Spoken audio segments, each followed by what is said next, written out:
Good evening, and welcome back to my channel Sleep Beneath History, my friend.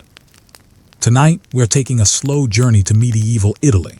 It is a land of rolling green hills, stone villages, church bells, narrow streets, and proud cities surrounded by strong walls. At first glance, everything seems peaceful. Farmers work quietly in their fields. Bakers warm fresh bread in old ovens before sunrise.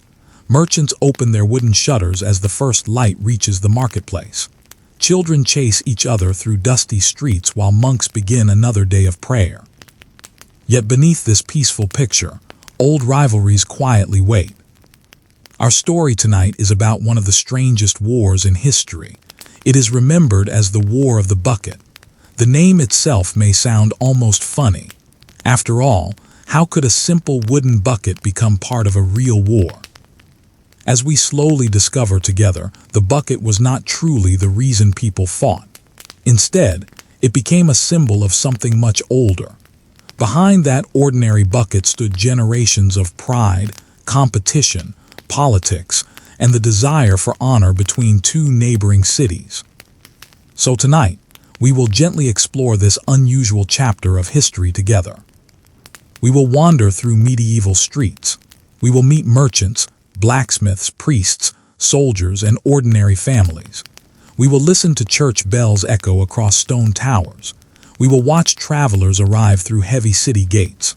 We will follow the story step by quiet step until we finally understand how one humble bucket became famous for hundreds of years.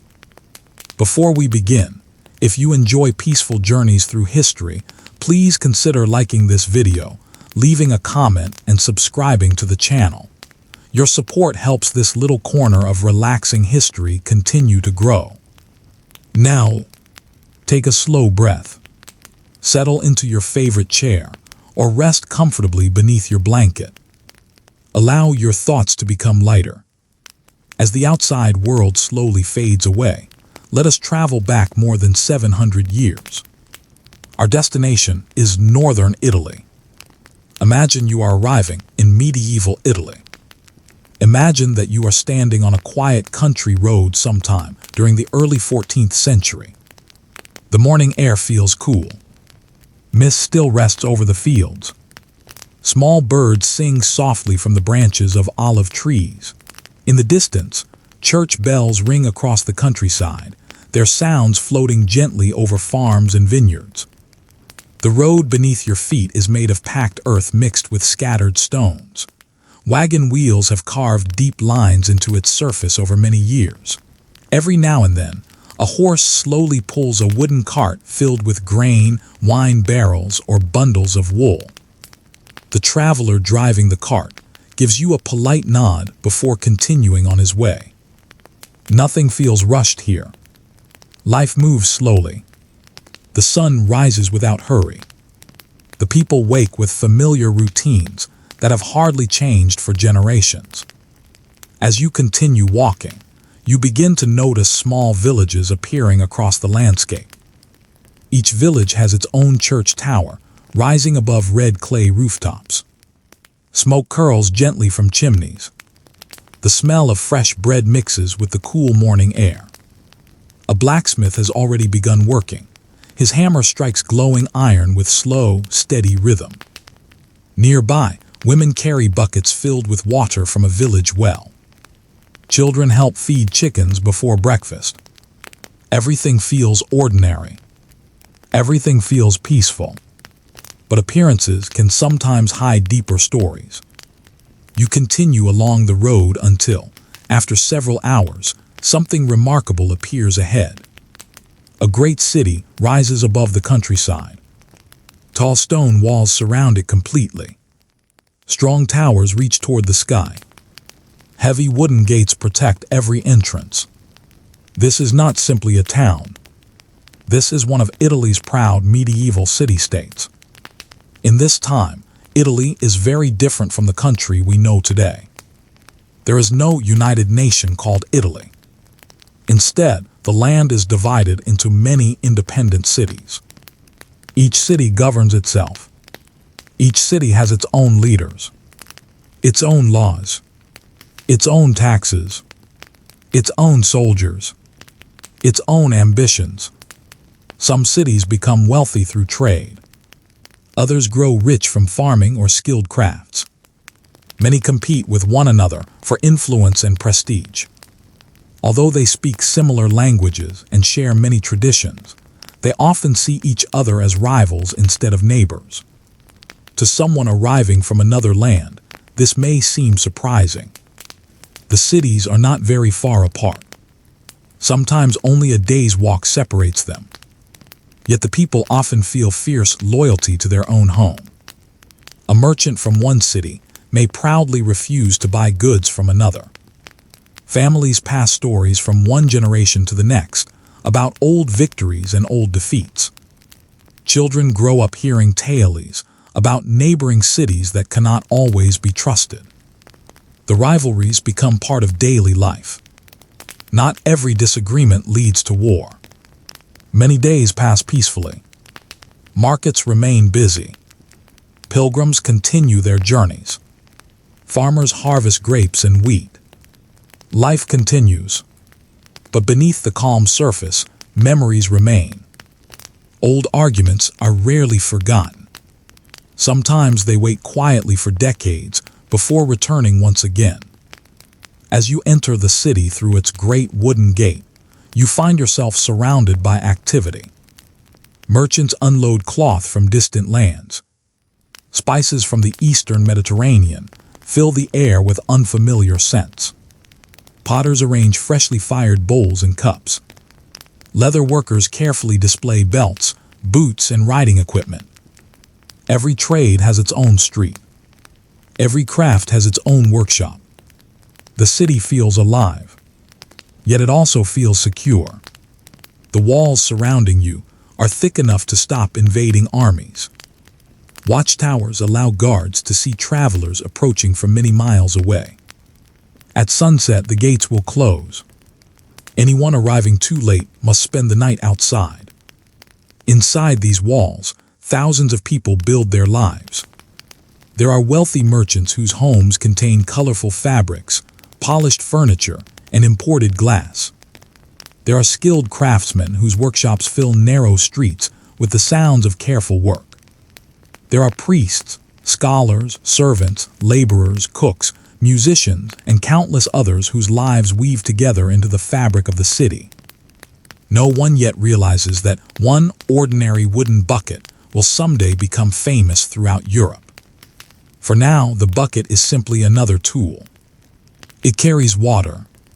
It helps prepare food. It serves households every day. Nothing more. But history has a curious way of turning ordinary objects into extraordinary symbols. As you continue your peaceful walk through the streets, the afternoon sun warms the stone buildings. Laundry hangs between upper windows. Cats stretch lazily in patches of sunlight. A baker removes fresh loaves from his oven. Their warm smell drifts into the street.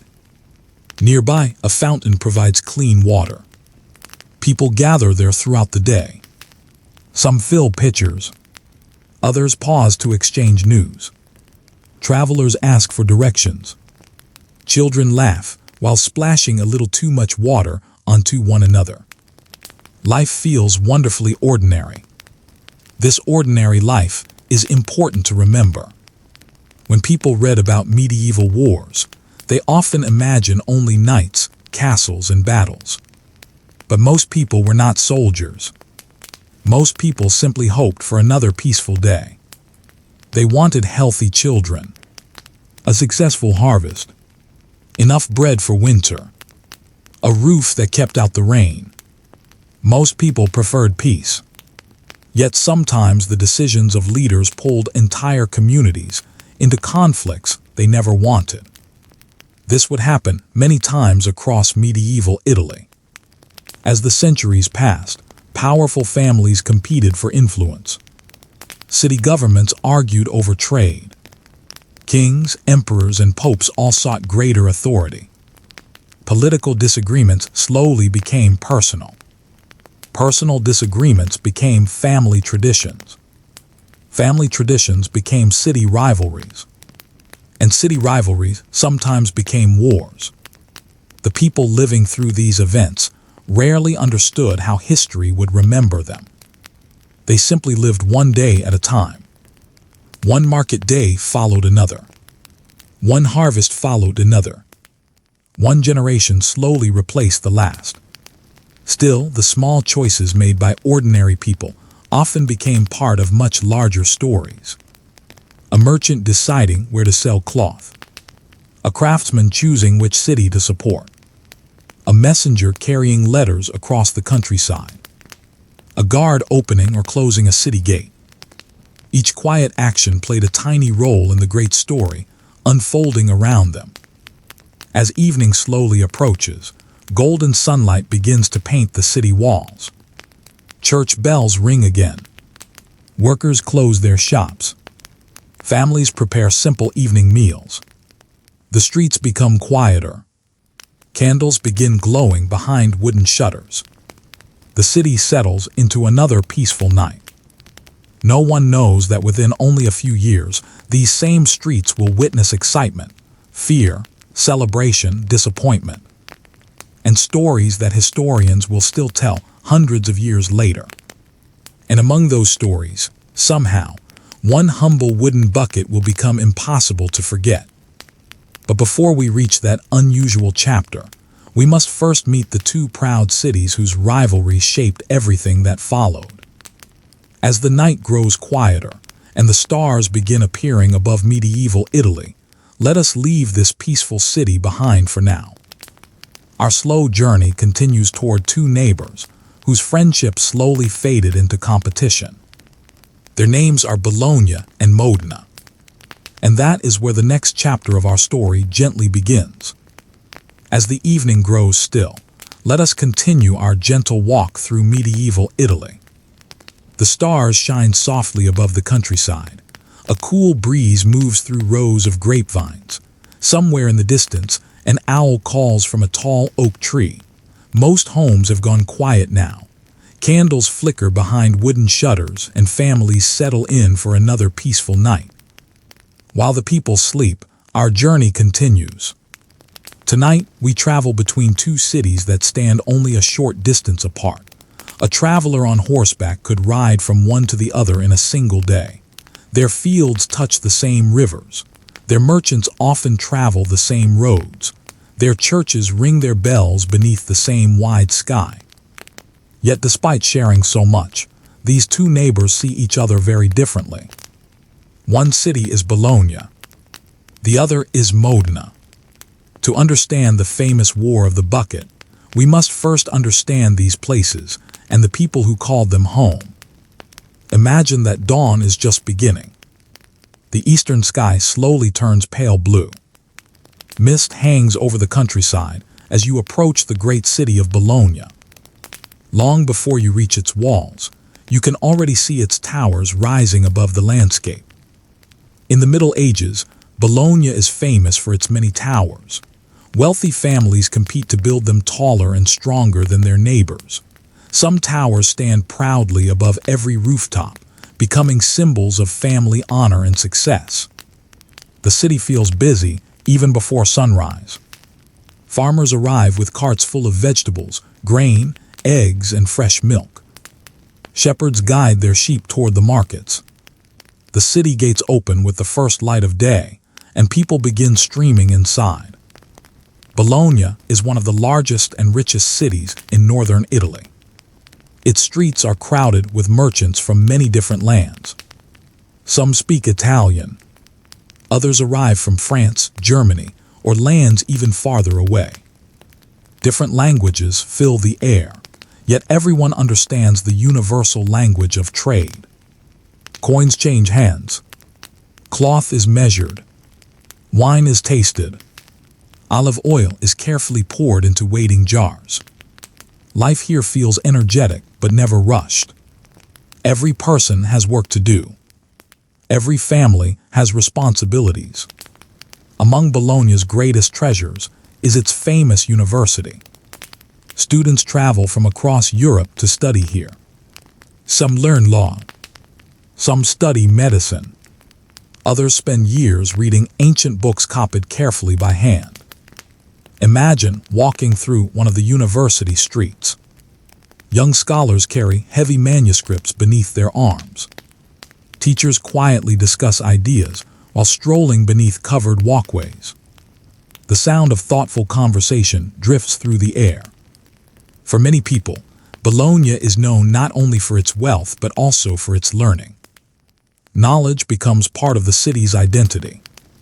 Parents hope their children will receive a good education. Books are precious objects. A single handwritten volume may take months to create. Each page requires patience. Each letter is carefully formed by hand. Nearby, skilled artists decorate the pages with colorful illustrations using bright paints and thin sheets of gold. Every completed book is a masterpiece. As morning continues, the markets become even busier. Fresh bread fills the air with its comforting smell. Cheesemakers proudly display large wheels of cheese. Butchers prepare today's meat. Fish sellers call gently to passing customers. Tailors measure cloth for new clothing. Shoemakers repair worn boots before winter arrives. Life in Bologna depends on thousands of skilled workers whose names history has mostly forgotten. Yet without them, the city could never have flourished. Now let us slowly leave Bologna behind. The countryside stretches before us once again. Gentle hills roll toward the horizon. Small farms lie scattered between vineyards and orchards. Farmers bend over their fields, carefully tending wheat that will soon be harvested. A narrow river winds quietly through the valley. Stone bridges connect one village to another. Travelers greet each other politely as they pass. After several peaceful hours, another city comes into view. This is Modena. At first glance, Modena appears smaller than Bologna. Its walls surround a more modest city. Its streets feel quieter. Its markets are less crowded. But appearances can be misleading. The people of Modena are every bit as proud of their home. Their city has its own long history, its own traditions, its own churches, its own festivals, its own loyal families. To the people living here, Modena is not second to anyone. The heart of the city is its beautiful cathedral. Its stone walls glow warmly beneath the afternoon sun. Nearby stands a tall bell tower that watches over the surrounding countryside. Each hour, its bells remind everyone that another peaceful moment has passed. Around the cathedral, daily life unfolds much like it does in Bologna. Children laugh while chasing one another through narrow streets. Craftsmen work patiently inside small workshops. Women carry baskets filled with vegetables and herbs from the market. Old friends stop to exchange quiet conversation beneath shaded arcades. Life moves with familiar rhythm. Although Modena is smaller, it has an important advantage. Its location allows merchants to travel easily between northern Italy and lands farther south. Goods constantly move through the city. Horses, grain, salt, cloth, wine, iron tools. Every shipment brings opportunity. Every successful trade helps the city grow stronger. The leaders of Modena understand that prosperity depends on careful planning. They repair roads, maintain bridges, protect travelers whenever possible. Strong trade means greater wealth. Greater wealth means stronger defenses. And stronger defenses help protect the city's independence. Like Bologna, Modena values its freedom. Neither city wishes to be ruled by another. This desire for independence shapes nearly every decision their leaders make. As you continue wandering through Modena, you notice something else. The people speak proudly about their city. They celebrate local victories. They remember respected leaders. They tell stories passed down through generations. Many families have lived here for centuries. Their grandparents lived behind these same walls. Their great-grandparents worshipped in these same churches. The city is more than a collection of buildings. It is home. This feeling exists just as strongly in Bologna. Both cities love themselves deeply. And perhaps that is part of the problem. When two proud neighbors live side by side, even small disagreements can slowly grow larger. Imagine two families living on opposite sides of the same road. They greet each other politely. Sometimes they trade goods. Sometimes they help one another during difficult seasons.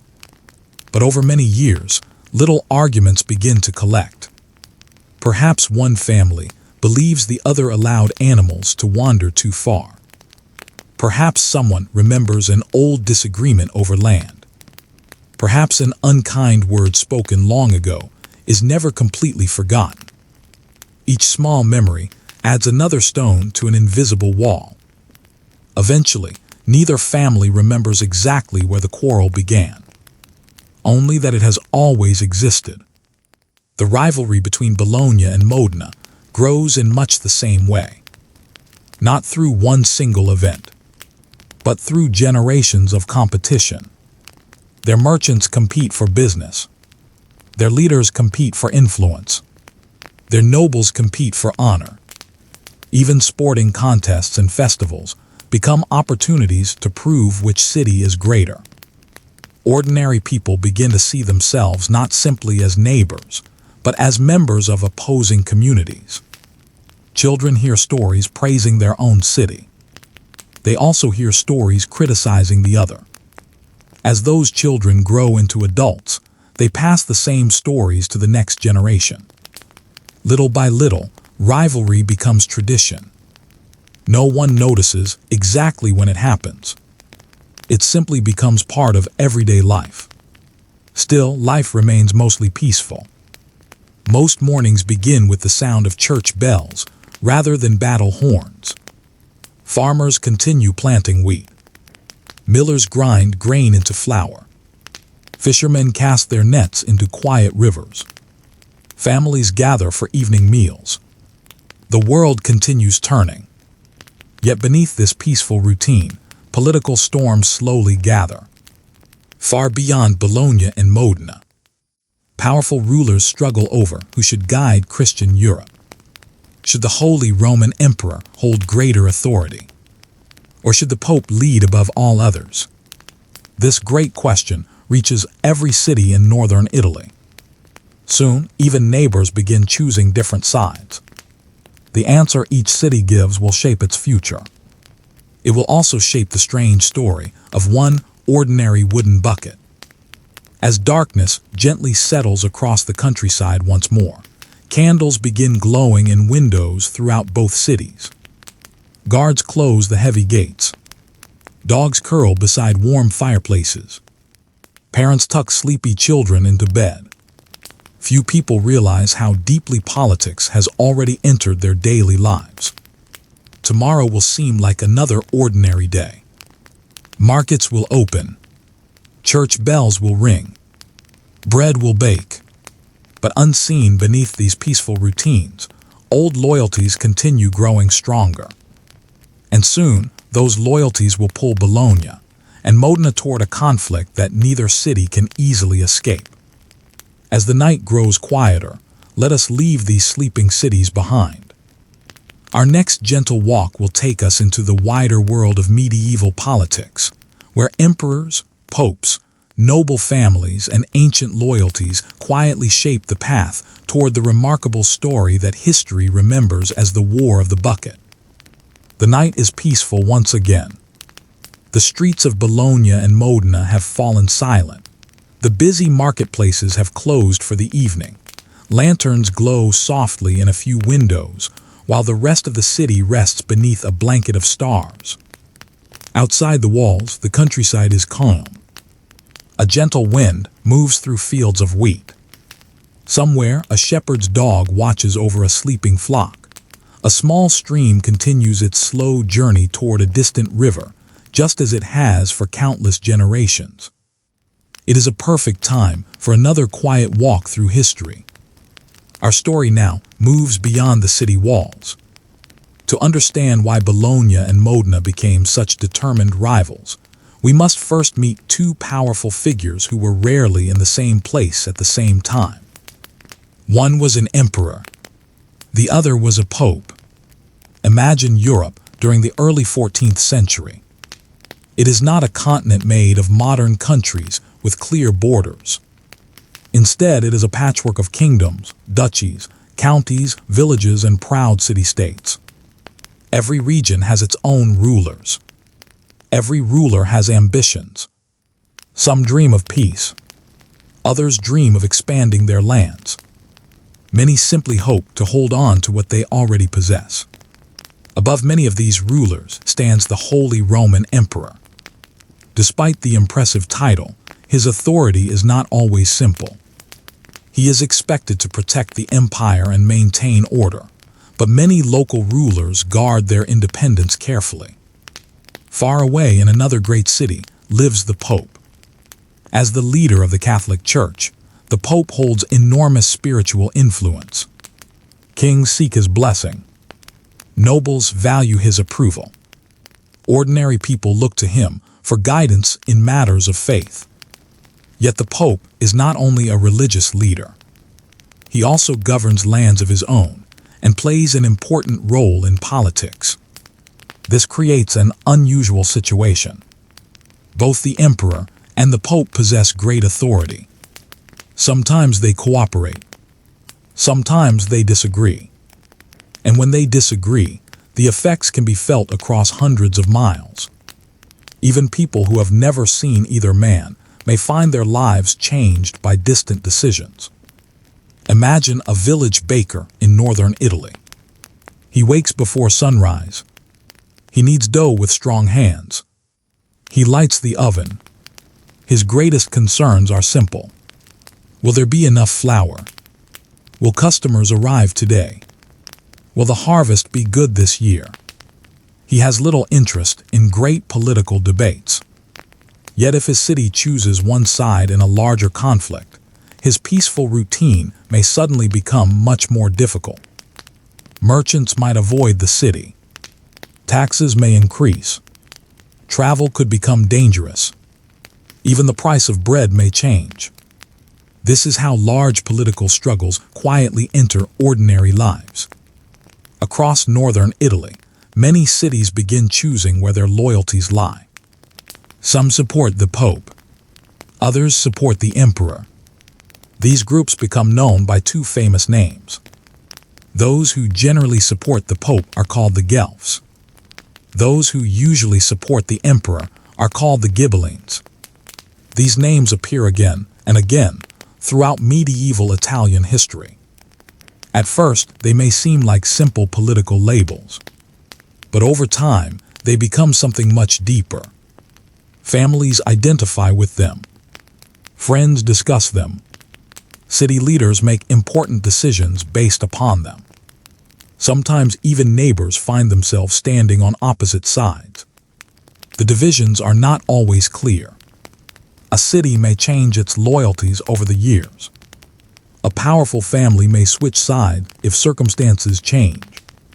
Politics in medieval Italy is rarely simple. Still, these two names, Guelph and Ghibelline, become symbols of competing visions for the future. Bologna gradually becomes known as a strong Guelph city. Its leaders often support the Pope. Many influential families believe this path offers greater security and independence.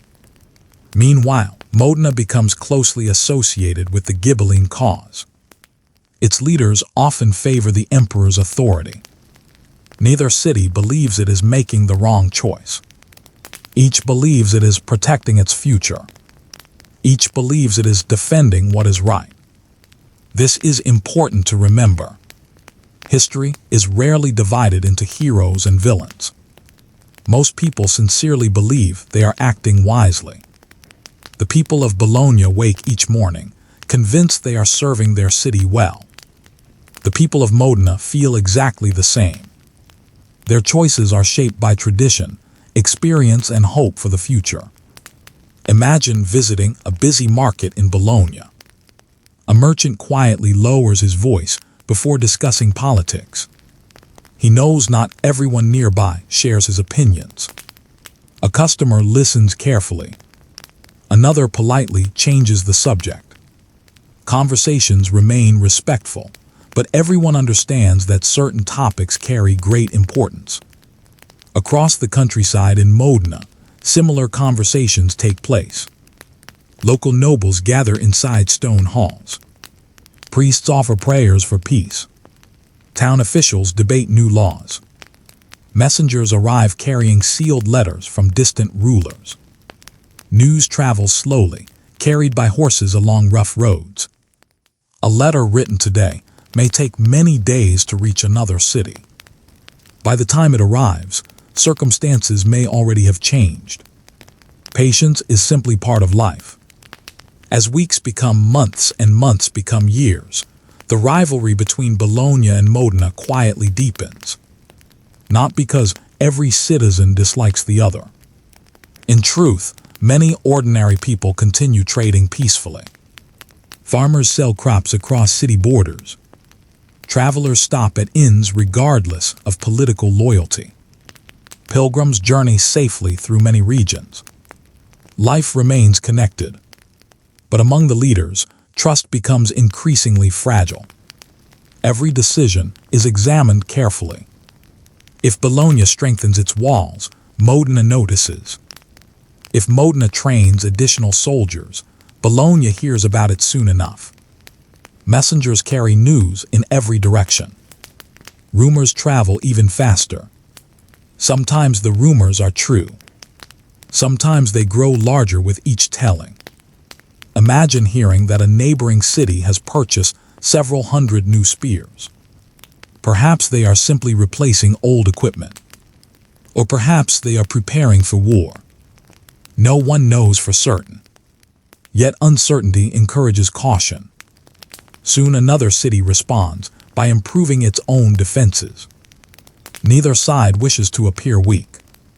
Without realizing it, both cities slowly prepare for dangers that may never arrive. Stone walls are repaired. Watchtowers are strengthened. Armories receive new supplies. Young men practice with bows and spears. None of this feels unusual. Preparing for possible danger is considered responsible leadership. The hope, of course, is that these preparations will never be needed. Most people continue living peaceful lives. Children still chase each other through village squares. Church bells still mark the passing hours. Monks continue copying books inside quiet monasteries. Winemakers carefully tend their vineyards. Life remains beautifully ordinary. Yet history often changes not through sudden surprises, but through slow accumulation. A disagreement here. A misunderstanding there. A forgotten promise. A disputed border. A new political alliance. One by one, these small pieces gather together like gentle raindrops filling a river. Eventually, the river becomes strong enough to carry events in an entirely new direction. The people living through these years cannot see the future. They do not know that historians centuries later will remember one curious object more than many kings and generals. To them, tomorrow looks much like today. The harvest must still be gathered. The roads still need repairing. The markets still need opening at dawn. Their concerns are immediate and practical. That is one of the comforting truths of history. No matter the century, ordinary people often want the same things. A warm meal, a safe home, healthy children, kind neighbors, peaceful evenings. As our quiet walk continues, the moon rises higher above northern Italy. Silver light falls across vineyards and castle walls alike. The towers of Bologna stand peacefully beneath the stars. so do the walls of Modena.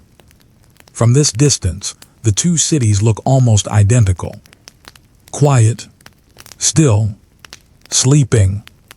It is difficult to imagine that one day they will meet on the battlefield.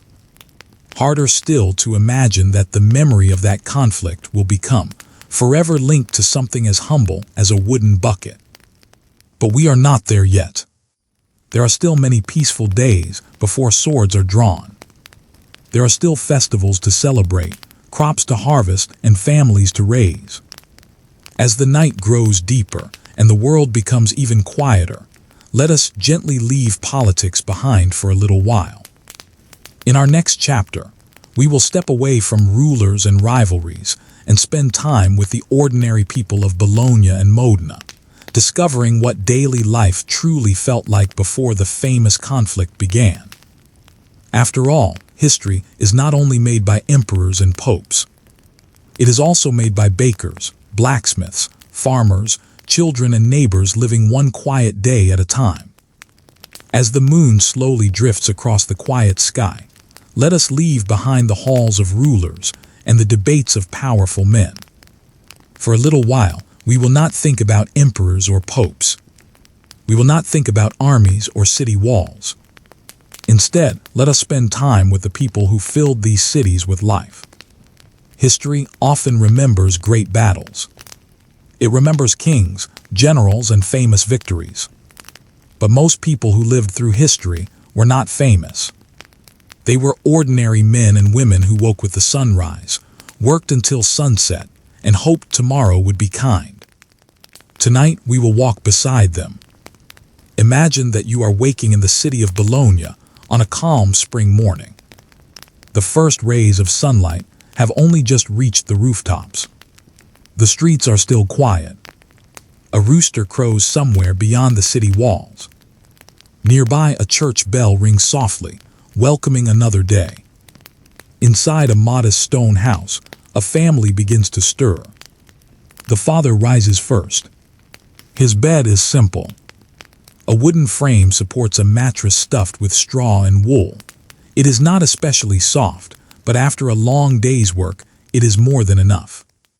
He quietly dresses, so he does not wake the younger children too soon. The room is cool. The fire that warmed the house through the night has almost gone out. He kneels beside the hearth and carefully adds a few pieces of dry wood. Soon, gentle flames begin to dance once again. His wife joins him a few moments later. Together, they prepare the first meal of the day. Breakfast is not large. Perhaps there is coarse bread baked yesterday. A little cheese. Some onions. Maybe a bowl of warm porridge if grain has been plentiful. Fresh water comes from the public well. Wine, watered down for everyday drinking, is also common because clean drinking water is not always easy to find. The children slowly wake. The youngest rubs sleepy eyes. An older daughter helps dress her younger brother. The family shares a few quiet moments together before everyone begins the day's work. There is little time to waste. In medieval Italy, nearly everyone has responsibilities. Children begin helping from a young age. A boy may carry water or sweep the workshop floor. A girl may help prepare food, spin wool, or care for younger brothers and sisters. Their work is not considered unusual. It is simply part of family life. As the sun climbs higher, the streets become busy. Wooden shutters swing open. Shopkeepers place their goods outside. A cobbler arranges freshly repaired boots. A potter carefully lines up clay bowls. A tailor hangs colorful cloth where customers can admire it. The smell of fresh bread begins filling the narrow streets. One bakery after another opens its doors. Inside, bakers have already been awake for many hours. Their work began long before sunrise. They kneaded dough by hand. They carried heavy sacks of flour. They carefully watched the ovens, knowing that a few moments too long could ruin an entire day's work. Now warm loaves sit upon wooden shelves, their golden crusts inviting customers to stop. A mother purchases 2 small loaves. She thanks the baker with a warm smile. The baker nods politely. They have known each other for years. Across the street, the blacksmith's workshop is already alive with sound. The ringing of iron against iron echoes through the neighborhood. The blacksmith wipes sweat from his forehead. His apprentice works nearby, pumping the bellows that keep the fire burning hot enough to shape metal. Together they make horseshoes. They repair farming tools.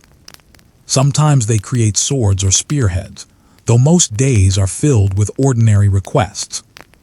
A broken hinge, a damaged cooking pot, a bent shovel. Simple repairs keep the city running. Without skilled craftsmen, daily life would quickly become much harder. Not far away, a carpenter carefully smooths the surface of a wooden table. Tiny curls of fresh wood fall gently onto the floor. The smell of pine and oak fills his workshop. He builds doors, chairs, shelves, wagons, sometimes even barrels or buckets. Yes, buckets. Strong wooden buckets bound together with iron hoops. To him, they are ordinary household tools. Useful, necessary, nothing more.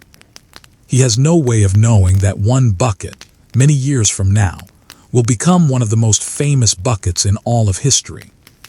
For now, it is simply another day's work. Beyond the workshops lies the marketplace. This is the beating heart of the city. People from every neighborhood gather here. Farmers arrive carrying baskets of vegetables. Cheesemakers proudly display wheels of fresh cheese. Fish sellers spread their morning catch upon beds of damp reeds. Herb merchants fill the air with the scent of rosemary, sage, lavender, and thyme. Every corner offers something different. One merchant sells brightly colored cloth imported from distant lands. Another displays polished copper cooking pots. Nearby, a woman sells honey collected from her own beehives. The marketplace is not only a place to buy and sell. It is where news travels. People exchange greetings. Children laugh. Old friends meet unexpectedly. Travelers tell stories from distant cities. Sometimes these stories are true. Sometimes they become slightly more exciting each time they are repeated. A traveler might mention seeing soldiers training outside another city. Within hours, listeners wonder whether war is coming. By evening, the story may have grown much larger than it began. Rumors travel almost as quickly as birds. Most people listen politely. Then they return to their daily work.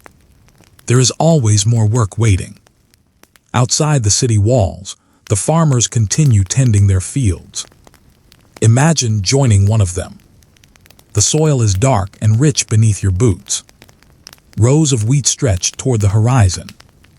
Vines climb carefully built wooden supports. Olive trees stand quietly in neat lines. The farmer pauses to wipe sweat from his brow. He studies the sky. Will rain come this week? Will the harvest be good? These questions matter far more to him than distant political arguments. If the crops fail, everyone suffers. If they succeed, the city prospers. Nearby, a pair of oxen slowly pull a heavy wooden plow through the earth. Their steady pace reminds us that life in the Middle Ages is built upon patience. Everything takes time. Seeds need months to grow. Trees need years to mature. Buildings require decades to complete. Even a simple loaf of bread represents countless hours of labor. Someone planted the grain. Someone harvested it. Someone carried it to the mill. Someone ground it into flour. Someone baked it before dawn. Every meal tells the story of many hands working together. As afternoon arrives, the streets grow warmer. Children finish small chores and gather in open squares. They invent games using stones, sticks, or cloth balls. Their laughter echoes between stone buildings. Parents smile as they watch from nearby doorways. Older men sit beneath shaded arcades discussing the weather. Perhaps they remember difficult winters from long ago. Perhaps they tell stories of younger days. Nearby, women spin wool into thread while chatting with neighbors. Their hands move with practiced skill. The spinning never seems hurried. The rhythm is calm, steady, comforting. Monks quietly pass through the streets on their way to the church. They offer gentle greetings to everyone they meet. Inside the monastery, another peaceful world exists.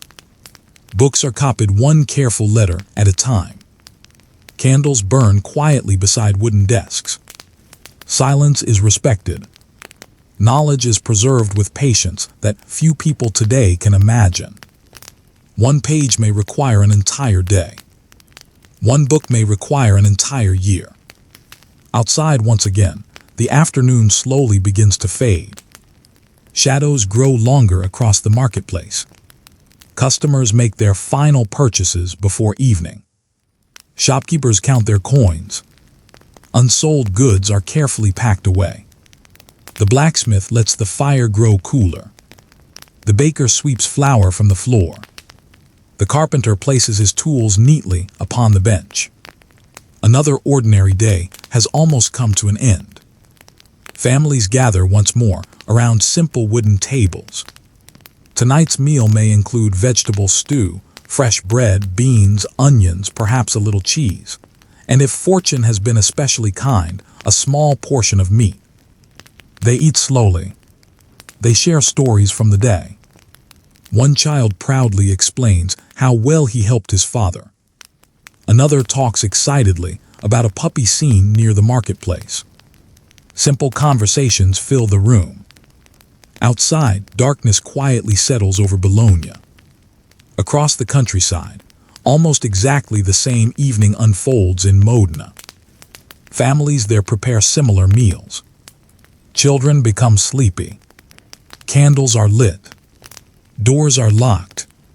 The sounds of another ordinary day slowly fade into silence.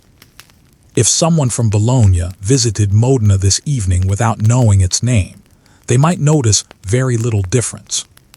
The homes look familiar. The churches resemble one another. The food tastes much the same. The hopes of the people are nearly identical. Everyone wishes for peace. Everyone hopes tomorrow will be a good day. And yet quietly, unseen beneath these ordinary lives, the old rivalry continues to grow. The people may not think about it every hour, but their leaders do. Their city councils do. Their noble families do. Like tiny cracks hidden beneath smooth stone, the tensions remain, waiting patiently. As the stars appear above the sleeping cities, our peaceful walk comes to another gentle pause. The ordinary lives we have shared tonight are worth remembering. Because when conflict finally arrives, it will not only affect rulers and soldiers. It will change the lives of bakers, farmers, blacksmiths, children, and every family who simply wish to live another quiet day. As the night grows deeper, and even the church bells fall silent, let us rest for a moment before our journey continues. In the next chapter, we will discover how old rivalries slowly became open hostility, and how small incidents, proud leaders, and growing mistrust guided Bologna, and Modena one careful step closer to the remarkable conflict remembered today as the War of the Bucket. The evening has settled gently over northern Italy once again. The last glow of the sun has faded behind distant hills, leaving only soft shades of blue and silver across the countryside. A cool breeze moves through the vineyards. Somewhere beyond the city walls, crickets begin their quiet song. Most of the homes in Bologna and Modena have become peaceful. Candles flicker behind small windows. Families have finished their evening meals. Children have drifted to sleep beneath wool blankets, while parents quietly prepare for another day that will begin before sunrise. As we continue our slow journey through history, let us remember the peaceful lives we visited in our last chapter. The baker rising before dawn, the blacksmith shaping iron, the carpenter building simple wooden buckets, the farmer watching the weather with hopeful eyes. These ordinary people rarely wished for conflict. They wanted full harvests, healthy families, warm homes during winter, and peaceful neighbors. Yet history sometimes carries people toward events they never expected. Rarely does a great conflict begin all at once. More often it arrives quietly. One disagreement follows another. A small argument is remembered. An old insult is repeated. A misunderstanding grows with every telling. Little by little, trust becomes more difficult to rebuild. Imagine two neighboring villages separated only by a narrow stream. For many years, everyone crosses the little bridge without giving it much thought. Children play together. Farmers borrow tools. Families celebrate festivals side by side. Then one spring, heavy rain changes the course of the stream ever so slightly. Now both villages believe a certain piece of land belongs to them. At first they simply talk. Later they argue. Years pass. Children grow into adults, hearing only their own village's version of the story. Eventually, no one remembers exactly how the disagreement began. Only that it has always existed. The rivalry between Bologna and Modena grows in much the same way. There is no single moment when friends suddenly become enemies. Instead, many small events slowly gather together. Trade creates competition. Political choices create suspicion. Old victories are celebrated. Old defeats are quietly remembered. Every generation inherits a little more caution than the last. The leaders of both cities understand that reputation matters. A city seen as weak may lose allies. Merchants may choose safer roads. Neighboring rulers may become more demanding. Honor is not simply a matter of pride. It is closely connected to survival. Because of this, city governments pay careful attention to everything happening beyond their walls. Messengers ride constantly between towns. They carry letters sealed with wax. Some letters discuss trade agreements. Others describe changing political alliances. Still others contain warnings. A noble family has changed its loyalties. A neighboring lord is gathering soldiers. A bridge has been repaired. A new tax has been announced. Every piece of information may become important. Imagine standing beside one of these messengers as he prepares for another journey. His horse waits patiently. A leather satchel hangs from the saddle. Inside are carefully folded documents written in elegant handwriting. He knows the roads well. He has crossed rivers in heavy rain. He has climbed rocky hills beneath the summer sun. He has spent cold nights at roadside inns where travelers exchange stories beside crackling fires. News spreads slowly in the Middle Ages, but it never truly stops moving. Sometimes a traveler carries information more valuable than a wagon filled with silver. As these messages travel, so do rumors.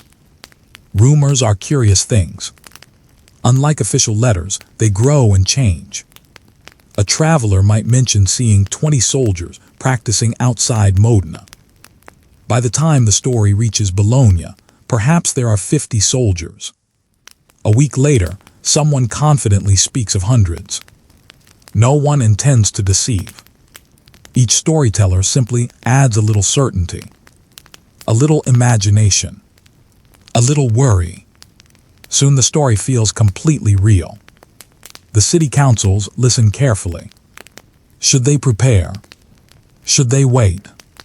Should they send their own messengers to discover the truth? No leader wishes to be surprised. So walls are inspected. Weapons are counted. Food supplies are measured.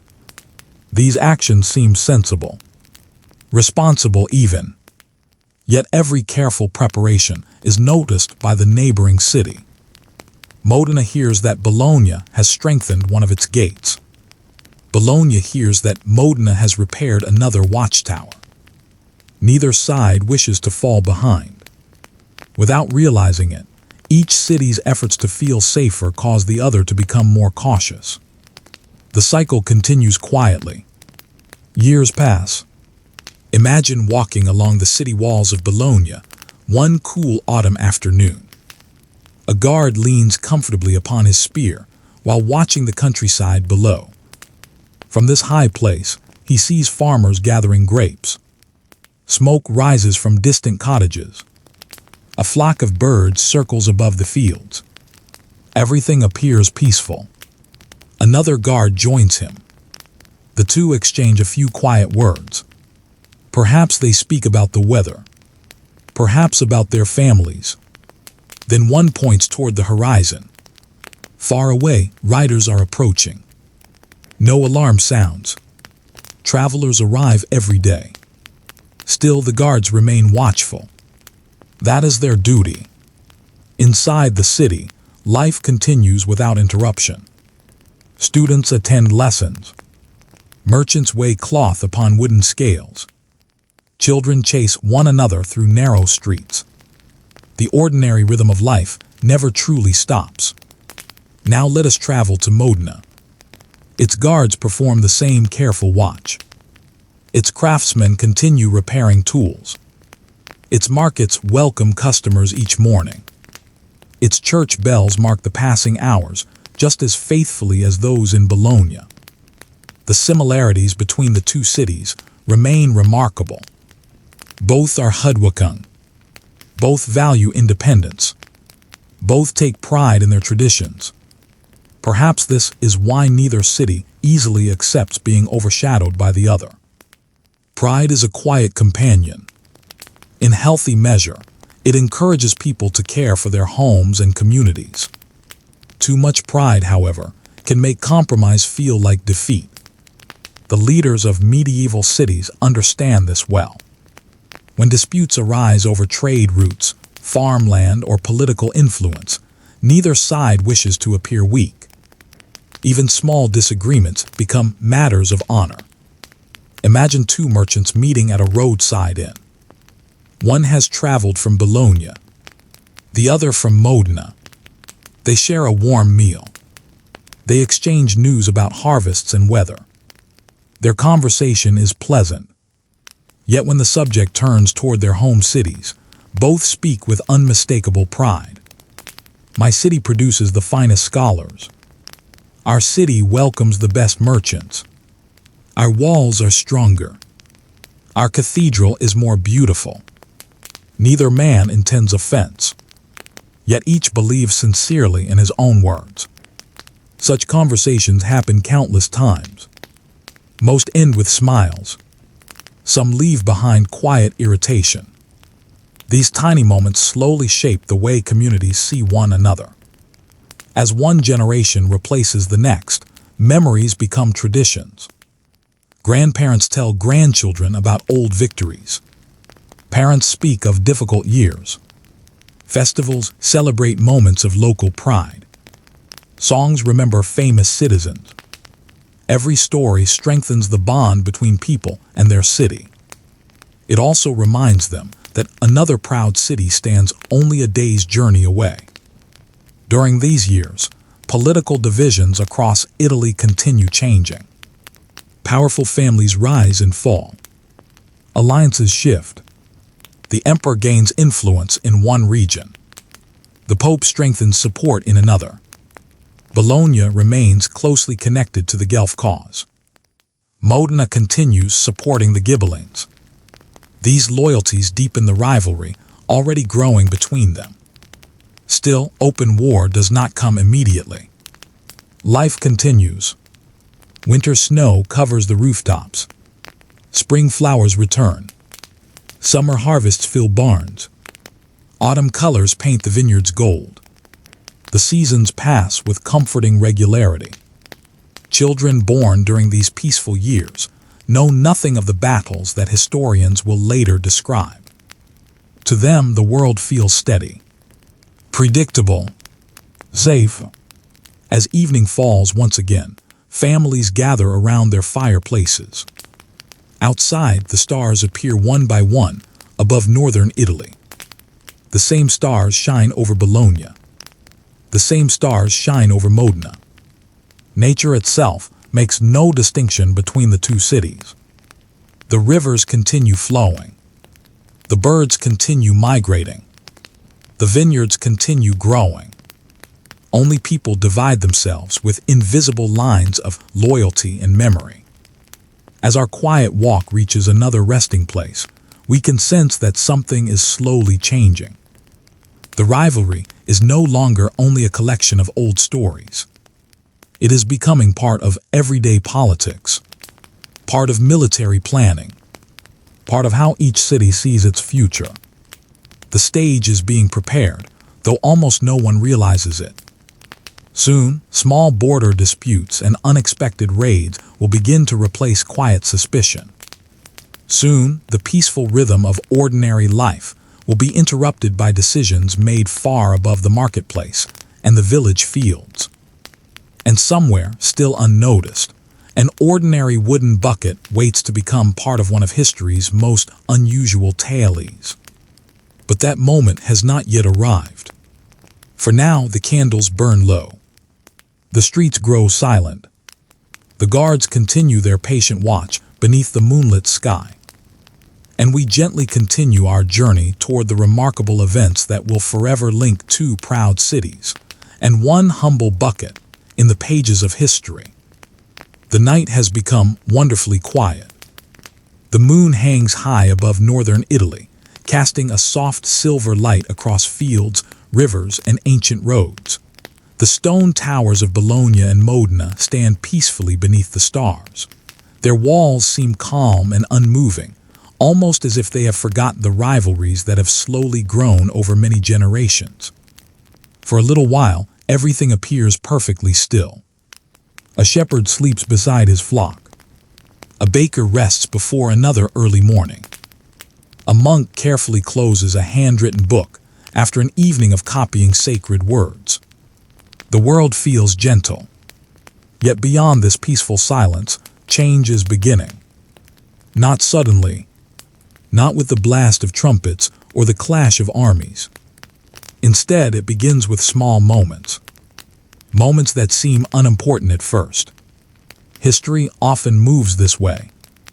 Imagine two neighbors whose gardens stand side by side. For years, each family tends its own flowers and vegetables without concern. Then one day, someone notices a fence leaning slightly. Did it always stand there? Has it moved? Does it now cross onto another piece of land? Perhaps no one knows for certain. Still, a quiet disagreement begins. Neither family wishes to surrender even a small piece of ground. What starts as a simple question slowly becomes a matter of pride. The lands between Bologna and Modena often felt much the same. Although maps existed, they were nothing like the precise maps we know today. Many boundaries followed rivers, forests, hills, or old roads. Nature, however, is never completely still. A river may slowly change its course. A bridge may collapse. A forest may be cleared to create farmland. Over many years, it sometimes became difficult to know exactly where one territory ended and another began. This uncertainty created opportunities for disagreement. A farmer might believe his family had worked a certain field for generations. A neighboring farmer might remember the story differently. Local officials would listen. Witnesses would speak. Old documents might be examined. Sometimes the matter was settled peacefully. Sometimes it was not. As relations between Bologna and Modena became increasingly strained, Even these ordinary disputes carried greater meaning. Every small disagreement seemed connected to the larger rivalry. Every decision became another test of strength. Imagine standing near one of the quiet country roads that connect the two cities. The morning mist still covers the fields. A merchant slowly guides two horses pulling a cart filled with wool. Behind him travels another wagon carrying barrels of wine. Both hope for a peaceful journey. Trade remains important. Merchants have little interest in political quarrels. They simply wish to reach the next market safely. But travel is becoming less certain. Groups of armed riders are seen more often along the roads. Most belong to local nobles. Some escort valuable goods. Others patrol nearby lands. A few ride with less peaceful intentions. These riders are not always large armies. Sometimes there are only a dozen. Sometimes 20. Occasionally more. Their appearance alone reminds travelers that relations between neighboring cities are changing. One afternoon, a small patrol from Bologna rides near disputed farmland. The soldiers wear simple armor. Their shields display the colors of their city. They do not expect a battle. They simply observe the countryside. Across the fields, another patrol from Modena notices them. The distance between the two groups is great. No arrows are fired. No swords are drawn. Instead, both groups simply watch one another.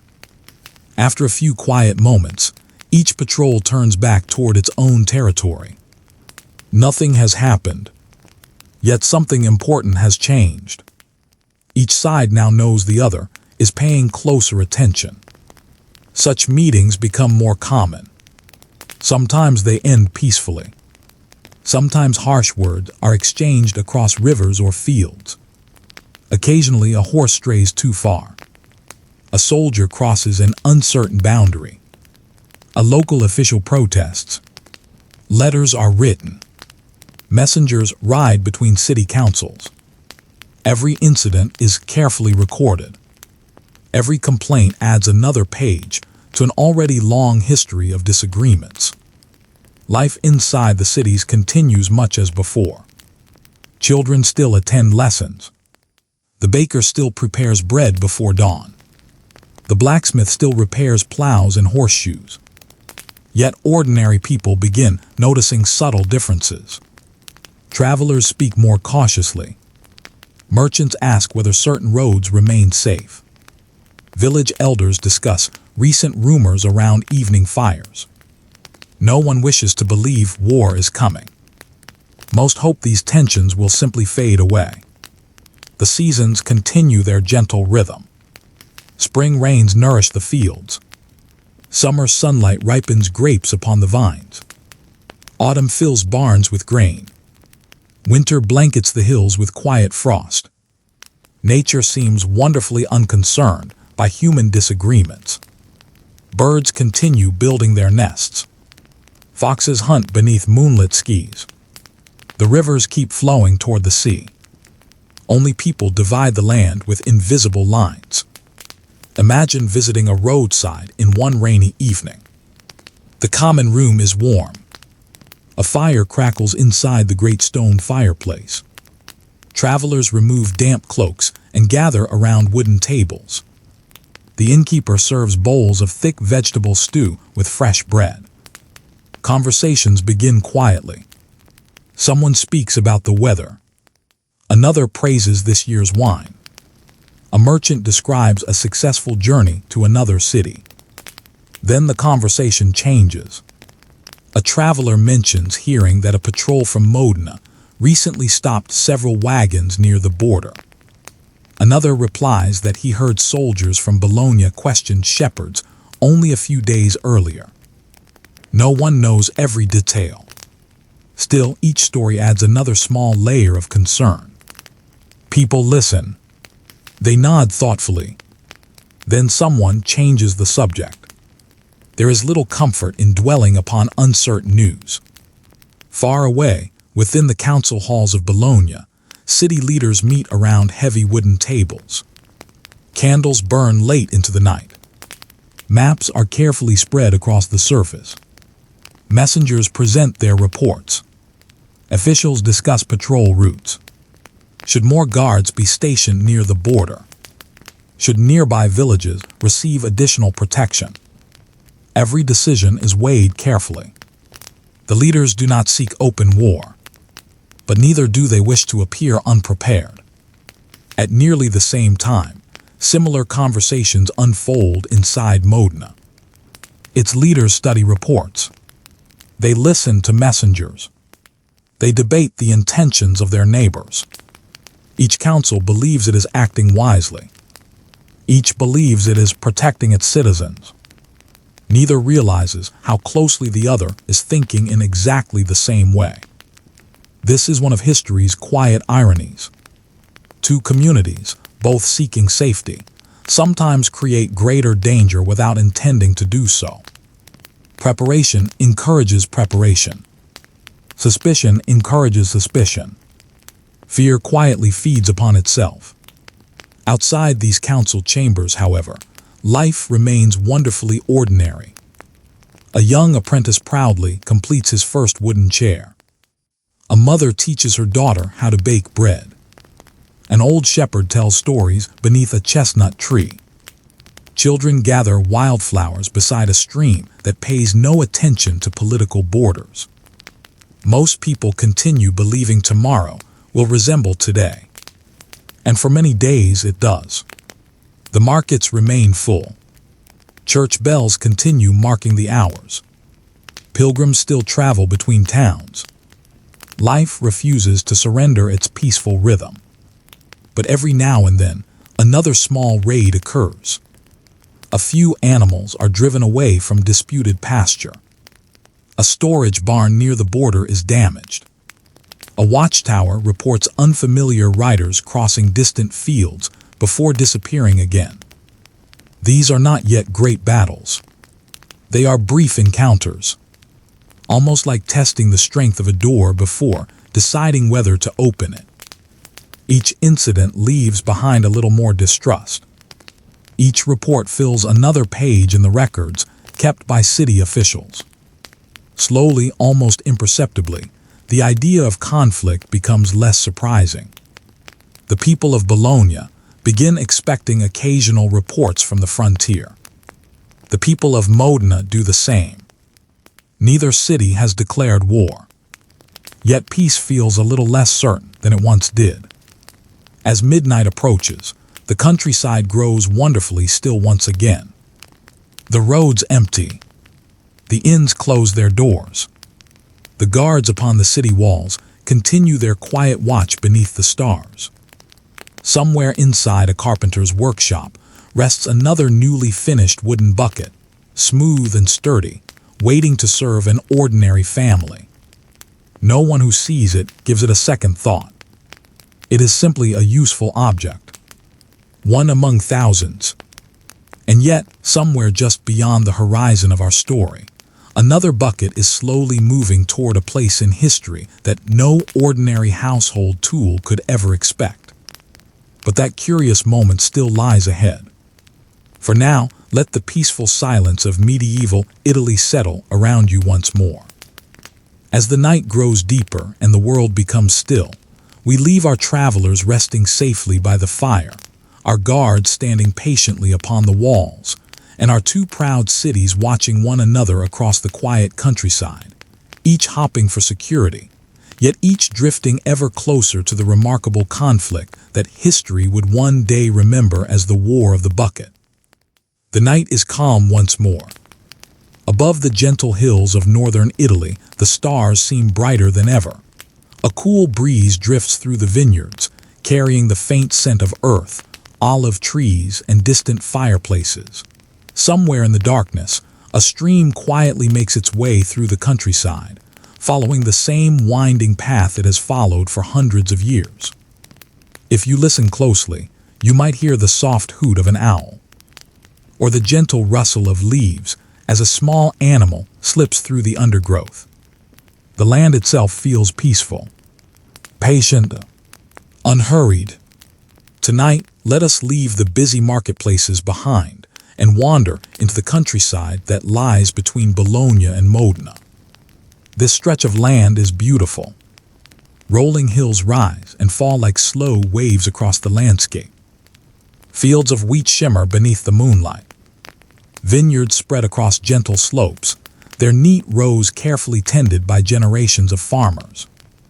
Olive groves stand quietly beside narrow roads. Here and there, small villages rest beneath the protection of tiny churches, whose bell towers rise above clusters of stone houses. For most people, this countryside is simply home. It is where they were born, where they learned to work, where they hoped their own children would grow.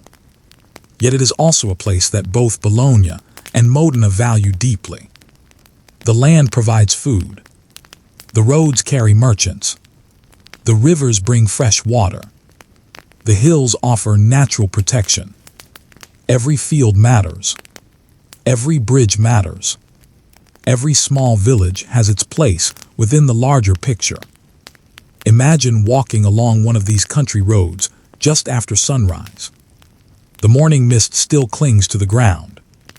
Tiny drops of dew sparkle on blades of grass. A shepherd slowly guides his flock toward fresh pasture.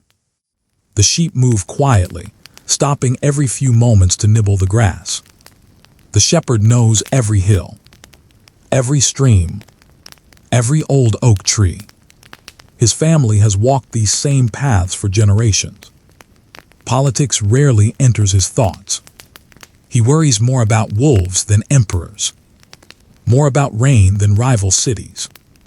But even his peaceful life cannot remain untouched forever. As relations between Bologna and Modena become more uncertain, shepherds begin noticing unfamiliar riders. Small patrols occasionally pass along the roads. Some carry the banners of Bologna. Others ride beneath the colors of Modena. Most simply observe the countryside before continuing on. Their presence reminds everyone that the border is becoming more important than it once was. Now imagine climbing one of the many watchtowers scattered across the region. The climb is slow. The narrow stone staircase twists upward inside thick walls. Finally, you step onto the wooden platform at the top. From here, the view stretches for miles. Fields spread across the valleys. Villages appear as tiny clusters of rooftops. Smoke rises gently from chimneys. Far away, you can just make out the towers of a distant city. The guard standing beside you has watched this view every day for years. His task is simple. Remain alert. Watch the roads. Notice anything unusual. If riders approach in large numbers, light a signal fire or send a messenger. Most days, however, nothing remarkable happens. A merchant's wagon passes. Pilgrims continue toward a monastery. Farmers carry bundles of hay. The guard spends many quiet hours simply watching the world go by. Patience is one of his greatest skills. Throughout medieval Italy, castles and fortified towers are common sights. Some belong to wealthy noble families. Others protect important roads or river crossings. A few serve as small military outposts where only a handful of soldiers live. These castles are not always grand places filled with feasts and tournaments, as stories sometimes suggest. Many are practical buildings. Strong walls, simple rooms, storerooms filled with grain, stables for horses, a chapel for prayer, a kitchen where meals are cooked over open fires. Life inside a castle often follows a steady rhythm. The guards rise early. The cook prepares simple food. Messengers arrive with letters. Repairs are constantly needed. Wood must be gathered. Water must be carried. Tools must be maintained. Even those living inside stone fortresses spend much of their time performing ordinary tasks. Imagine spending one quiet afternoon inside a small castle that belongs to a local noble. The lord of the castle walks along the walls, speaking calmly with his captain. They discuss recent reports from nearby villages. Nothing alarming, only small matters. A broken bridge, several wandering cattle, a merchant delayed by heavy rain. Then comes another report. A patrol from Bologna was seen yesterday, not far from the border. The captain nods thoughtfully. He makes a note. No alarm is raised. Still, another small piece of information joins many others already collected. One by one, these reports build a picture of growing caution. Nearby, the castle's blacksmith sharpens farming tools alongside swords. He knows both are important. Without plows, there is no harvest. Without weapons, there is no defense. The work requires the same steady hands, the same careful attention. Outside the castle walls, farmers continue gathering grapes. Children chase butterflies across open meadows. Life refuses to become entirely consumed by politics. This is perhaps one of history's most comforting lessons. Even during uncertain times, ordinary life continues. People celebrate birthdays. Couples marry. Babies are born. Neighbors help one another during harvest. The rhythm of life is remarkably resilient. As afternoon slowly fades into evening, travelers seek shelter before darkness arrives. Roadside inns become lively places. Imagine entering one now. The innkeeper welcomes guests with a friendly smile. A warm fire burns brightly. The smell of vegetable stew fills the room. Fresh bread rests upon the table. Travelers remove dusty boots and heavy cloaks before settling onto wooden benches. Conversations begin naturally. One merchant speaks about wool prices. Another praises the quality of this year's olives. A pilgrim shares stories of distant churches. Then someone quietly mentions hearing that another watchtower has been repaired near Bologna. Another traveler replies that Modena has strengthened one of its bridges. No one seems frightened. The news is discussed calmly, almost casually. Yet everyone listens. Even ordinary travelers understand that such preparations may mean something. After a while, the conversation turns to happier subjects. Someone begins singing a gentle folk song. Others smile. The innkeeper pours another cup of watered wine. Outside, the horses rest peacefully beneath the stars. Morning will come soon enough. Meanwhile, inside Bologna and Modena, the city councils continue meeting. Maps remain spread across heavy wooden tables. Messengers continue arriving. Reports continue piling higher. Each council believes it is acting wisely. Each hopes careful preparation will prevent greater trouble. Yet preparation has a curious effect. When one city repairs its defenses, the other notices. When one city trains additional guards, the other quietly does the same. Neither wishes to appear careless. Neither wishes to appear weak. So the quiet competition continues. Not through great battles. Not yet. Instead, through patience, observation, planning, waiting. History often includes long periods of waiting before anything dramatic occurs. Years may pass while people prepare for events they hope never happen. Our story is now entering one of those moments. The air itself seems to hold its breath. The countryside remains beautiful. The harvests continue. Church bells still ring across the valleys each morning and evening. Yet beneath this peaceful rhythm, decisions are slowly guiding Bologna and Modena toward a future neither can fully escape. The famous bucket has still not entered our story. It waits quietly in the years ahead, almost as if history itself is patiently preparing the perfect moment. For now, it remains nothing more than a simple wooden tool, much like the thousands hanging beside village wells and resting in household kitchens across northern Italy. As the moon climbs higher into the night sky, let us pause beside one of those quiet village wells. Its smooth stone edge has been worn by countless hands. Bucket after bucket has been lowered into its cool water. Children laugh nearby. An old woman fills 2 heavy pails before beginning the slow walk home. No one gives the bucket a second glance.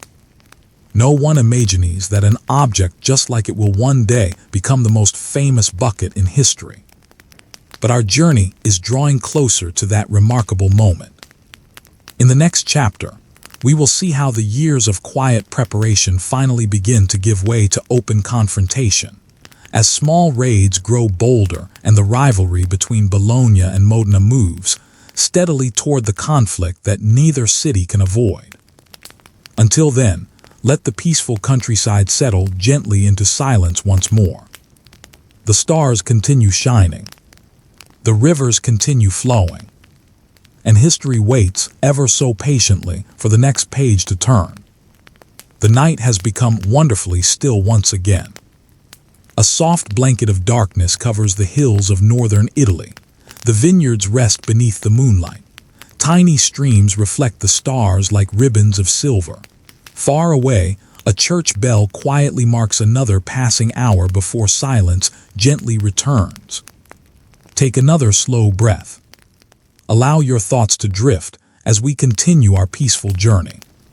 Tonight, we find ourselves in a time when the rivalry between Bologna and Modena has become part of everyday life.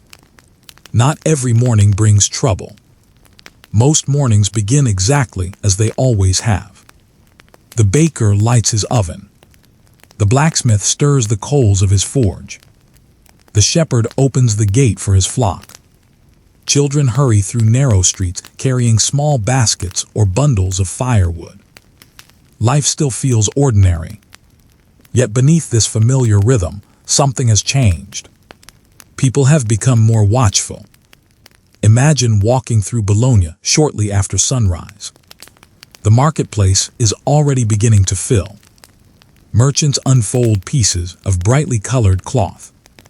A woman arranges baskets of apples and pears beneath a canvas awning. Nearby, a fish seller carefully places fresh river fish upon crushed ice brought down from the nearby mountains. Everything appears calm. Yet as customers greet one another, their conversations often include quiet questions. Have you heard any news from the countryside? Did the merchants arrive safely yesterday? Are the roads still peaceful? No one speaks loudly. No one wishes to spread unnecessary worry. Still, everyone listens carefully for new information. News has become valuable. Sometimes a single traveler brings stories from several different towns. He may describe a damaged bridge, a successful harvest, or perhaps another disagreement near the border. Every report is remembered. Now let us travel to Modena. The city awakens in much the same way. Morning sunlight touches the stone cathedral. The sound of hammering echoes from nearby workshops. Fresh bread fills the air with its warm, comforting smell. Life here is every bit as busy as it is in Bologna. Parents encourage sleepy children to finish breakfast. Merchants prepare for another day of business. Farmers arrive through the city gates with wagons filled with vegetables, grain, and grapes. If someone visited both cities on the same day, they would notice many similarities. The same simple homes, the same narrow streets, the same hardworking people, the same hopes for peace. It is easy to forget that these neighboring communities increasingly view one another with suspicion. As the weeks become months, small incidents continue taking place along the countryside. Perhaps a group of riders crosses land claimed by the neighboring city. Perhaps several animals disappear from a pasture. Perhaps a messenger is delayed while passing through disputed territory. None of these events is large enough to begin a war. Yet each one leaves behind another small wound. Imagine dropping tiny pebbles into a quiet pond. One pebble creates only gentle ripples. A second pebble does the same. Then another, and another. Eventually, the entire surface is moving. So it is with rivalries. One disagreement rarely changes everything. Many small disagreements slowly reshape the future. The city leaders understand this. Inside Bologna's council hall, respected citizens gather beneath wooden beams darkened by many years of smoke from candles and fireplaces. Heavy oak tables are covered with handwritten reports. Messengers stand patiently while officials read each document. One report speaks of increased patrols near the frontier. Another mentions a disagreement over farmland. A third praises a successful harvest. Every piece of information matters. The council discusses each report calmly. Some leaders argue for patience. Others suggest strengthening the city's defenses even further. No one wishes to appear careless. Across the countryside, the Council of Modena holds similar meetings. Their room looks different. The faces around the table are different. Yet the conversations sound remarkably familiar. They too read reports. They too debate the meaning of recent events. They too believe they are protecting their people. History often reminds us that opposing sides may think in surprisingly similar ways. Both cities hope to remain secure. Both cities believe caution is wise. Neither wishes to surrender its independence. And so both continue preparing. Outside these council chambers, however, life follows its comforting rhythm. Imagine spending the afternoon beside a village well. Women arrive carrying empty wooden buckets. Children help lower the ropes into the cool water below. The buckets return full, dripping clear water onto the worn stone edge. Neighbors pause to exchange friendly conversation. Someone laughs at a funny story. Another shares news of a wedding planned for the following month. Life feels wonderfully normal. The bucket itself receives no special attention. It is simply another household tool. Strong, useful, reliable. Every family owns one. Some households own several. Carpenters continue making new buckets every week. They carefully shape thin wooden staves. Iron hoops are heated and fitted tightly around them. Each finished bucket is expected to last for many years. No craftsman imagines that history will one day remember a bucket more clearly than many famous nights. As evening approaches, the roads become quieter. Travelers hurry toward the nearest inn before darkness falls. Let us follow one such traveler. He has spent the day delivering letters between small villages. His horse moves at a gentle pace. The leather satchel hanging from the saddle contains official messages sealed with wax. Some concern taxes. Others discuss repairs to bridges or roads. One letter mentions increased patrols near Bologna. Another requests information about harvest conditions. The messenger does not stop to read them. His duty is simply to deliver them safely. Even so, he understands that every letter carries a small piece of the larger story, unfolding across northern Italy. By sunset, he reaches a familiar inn. The innkeeper greets him warmly. A stable boy leads the tired horse away. Inside, the room glows with firelight. Travelers gather around long wooden tables. Bowls of bean stew and fresh bread are shared. Someone begins speaking about trade. Another mentions the weather. Soon, as often happens, the conversation turns toward the growing rivalry. One merchant shakes his head. I hope the roads remain peaceful. Another nods quietly. So do I. Neither man wishes for conflict. Their livelihoods depend upon safe travel. Every closed road means fewer customers. Every frightened traveler means less business. Most merchants care far more about peaceful markets than political victories. Their hopes are simple: open roads, honest trade, quiet evenings. As darkness deepens outside, the fire burns lower. One by one, travelers retire to their rooms. The inn falls silent. Only the gentle crackling of dying embers remains. Beyond the inn, the countryside rests beneath the stars. Yet not everyone sleeps. Along the frontier, guards continue their patient watch. Imagine standing beside one of them. The night air feels cool against your face. You lean upon the stone wall of a small watchtower. Far away, another tower is just visible against the moonlit hills. No movement. No danger. Only silence. Still, the guard remains alert. That is his responsibility. Every distant light, every unexpected rider, every unusual sound deserves attention. Hours pass peacefully. Most nights are like this. Quiet, uneventful. But every peaceful night also reminds the cities how carefully they must remain prepared. Back in Bologna, young apprentices continue learning their trades. One studies beneath a blacksmith. Another learns the careful work of shaping leather. A third spends long hours with a carpenter. The carpenter smiles as he teaches the boy how to choose good oak for making strong barrels and sturdy buckets. Take your time, he says gently. The wood will tell you how it wishes to bend. The apprentice listens carefully. He sands the smooth surface. He fits each wooden stave with patience.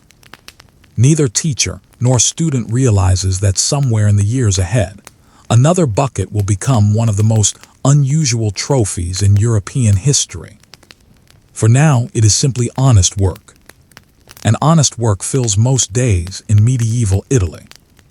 As midnight approaches, a peaceful stillness settles over both Bologna and Modena once again. The rivalry has grown stronger. The leaders have become more cautious. The patrols have become more frequent. Yet open war has still not begun. The people continue hoping that careful planning and patient diplomacy will prevent greater conflict. Unfortunately, history does not always follow the path people hope for. Sometimes small confrontations continue growing until neither side knows how to step away. That moment is drawing closer. Very soon, the quiet border raids and cautious meetings will give way to larger actions. Soon, soldiers will gather in greater numbers. City leaders will make difficult decisions. And the curious story of the famous wooden bucket will finally begin to take shape. But tonight, let us leave the cities sleeping peacefully beneath the moon. The wells stand silent. The roads lie empty. The watchtowers keep their lonely vigil. And the gentle countryside waits, calm and patient, for the next chapter of its remarkable history. The night is quiet once again. A gentle breeze moves through the vineyards, making the leaves whisper softly to one another.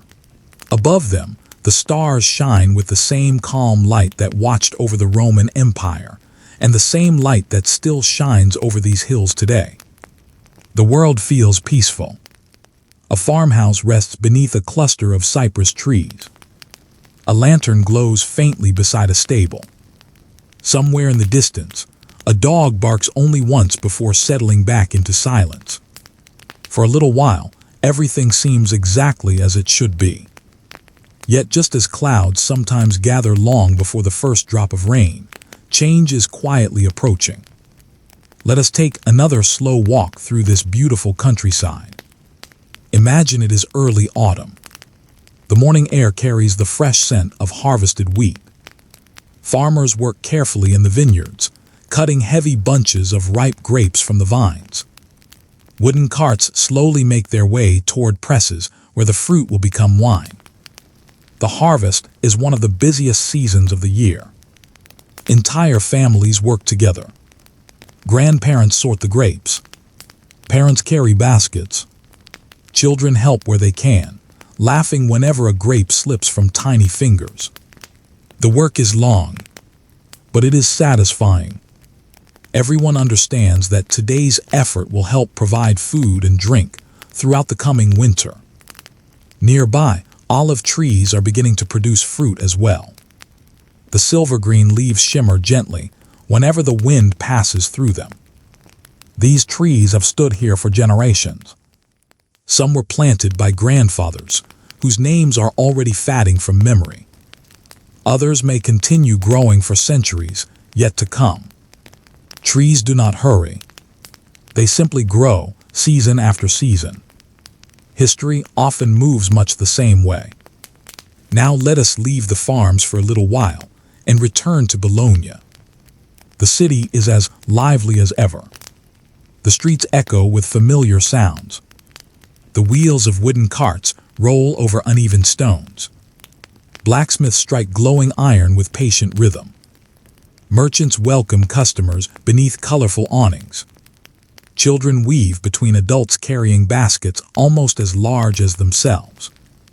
Life continues with reassuring familiarity. Yet if you listen carefully, conversations have changed. People no longer ask only about crops or weather. They ask about travelers, about patrols, about nearby villages, about rumors from Modena. No one wishes to appear frightened. Still, curiosity has quietly become caution.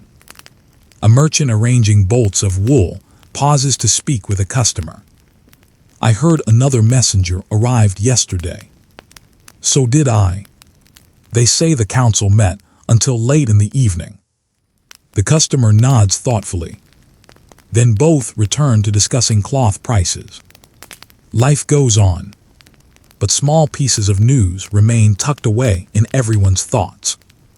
Across the plains, the city of Modena experiences much the same atmosphere. Its workshops remain busy. Its churches remain full. Its marketplaces continue welcoming visitors. Yet here too, people notice that more horsemen pass through the gates than they once did. Messengers arrive carrying sealed letters. Officials come and go with unusual frequency. Soldiers spend longer hours practicing outside the city walls. None of this means that war has begun. Far from it. Preparation can simply be another form of caution. Even so, ordinary people begin sensing that something is different. Imagine standing beside one of the city gates just after midday. A group of riders approaches from the north. Dust clings to their cloaks after many hours on rough roads. The guards recognize one of the men immediately. He is an experienced messenger who has visited many times before. His horse is tired. His boots are dusty. Yet the leather case hanging from his shoulder remains carefully protected. Inside are letters. Some are addressed to city officials, others to noble families. One perhaps carries news from a distant ally. Another may contain warnings gathered during recent travels. Within only a few minutes of arriving, the messenger disappears into the city. The letters begin their quiet work. Unlike swords or spears, letters change history without making a sound. They carry promises, warnings, requests, plans. Sometimes a single message influences events far more than an entire company of soldiers. Inside the council chambers, candles burn even during daylight. The thick stone walls keep the room pleasantly cool. Maps lie open across a heavy table. Tiny wooden markers indicate villages, bridges, rivers, and roads. The leaders study them carefully. One official traces a finger along the route, connecting Bologna and Modena. Another points toward a nearby fortress. Questions fill the room. Should additional guards be posted? Should nearby villages receive warning? Should messengers be sent to trusted allies? Every decision is discussed patiently. No one rushes. Important choices deserve careful thought. At almost the same hour, similar discussions take place in Bologna. Different faces sit around the table. Different banners hang upon the walls. Yet the questions sound remarkably alike. How strong are our defenses? Can our neighbors be trusted? What should we do next? History has a curious habit of placing similar worries into different hearts. Meanwhile, life outside continues almost untouched. A young apprentice proudly finishes carving his very first wooden bowl. His master inspects the smooth edges and smiles with quiet approval. Nearby, another carpenter shapes the curved wooden staves of a sturdy bucket. Each piece is carefully measured. Each joint is fitted with patience. The finished bucket will likely spend its life carrying water from a village well. Nothing more, nothing less. No one imagines such an ordinary object becoming a lasting symbol of victory. The afternoon slowly gives way to evening. The golden light softens across the countryside. Shepherds gather their flocks. Smoke rises from hundreds of chimneys. Families prepare simple meals. Perhaps a hearty vegetable soup. Fresh bread still warm from the oven. Cheese made only a few miles away. A handful of olives. A little watered wine. Children eagerly share stories from the day's adventures. One found a colorful feather. Another watched a family of rabbits near the edge of a field. Parents smile patiently while listening. For these families, life remains centered on home. The concerns of rulers seem very far away. Yet they are connected more closely than anyone realizes. If leaders choose peace, tomorrow will resemble today. If they choose conflict, even these quiet family dinners may become memories of calmer times. As darkness settles over northern Italy, the city gates slowly close. The heavy wooden doors swing inward with deep, familiar sounds. Iron bolts slide firmly into place. Guards begin another long night upon the walls. Most nights pass without incident. The guards talk quietly. They watch the moon rise. They listen to the wind moving through distant trees. Hours pass peacefully. Patience becomes their greatest companion. Somewhere beyond the walls, travelers rest at roadside inns. Others camp beneath the open sky. The roads grow empty.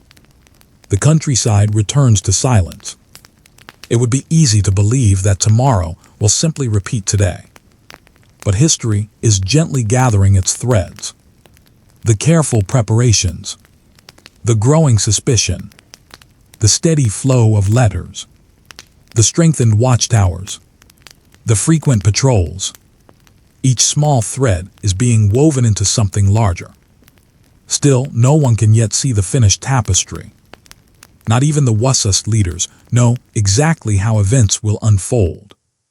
They only know they must be ready. As our peaceful walk comes to its close, let us pause beside a quiet well standing at the center of a small village.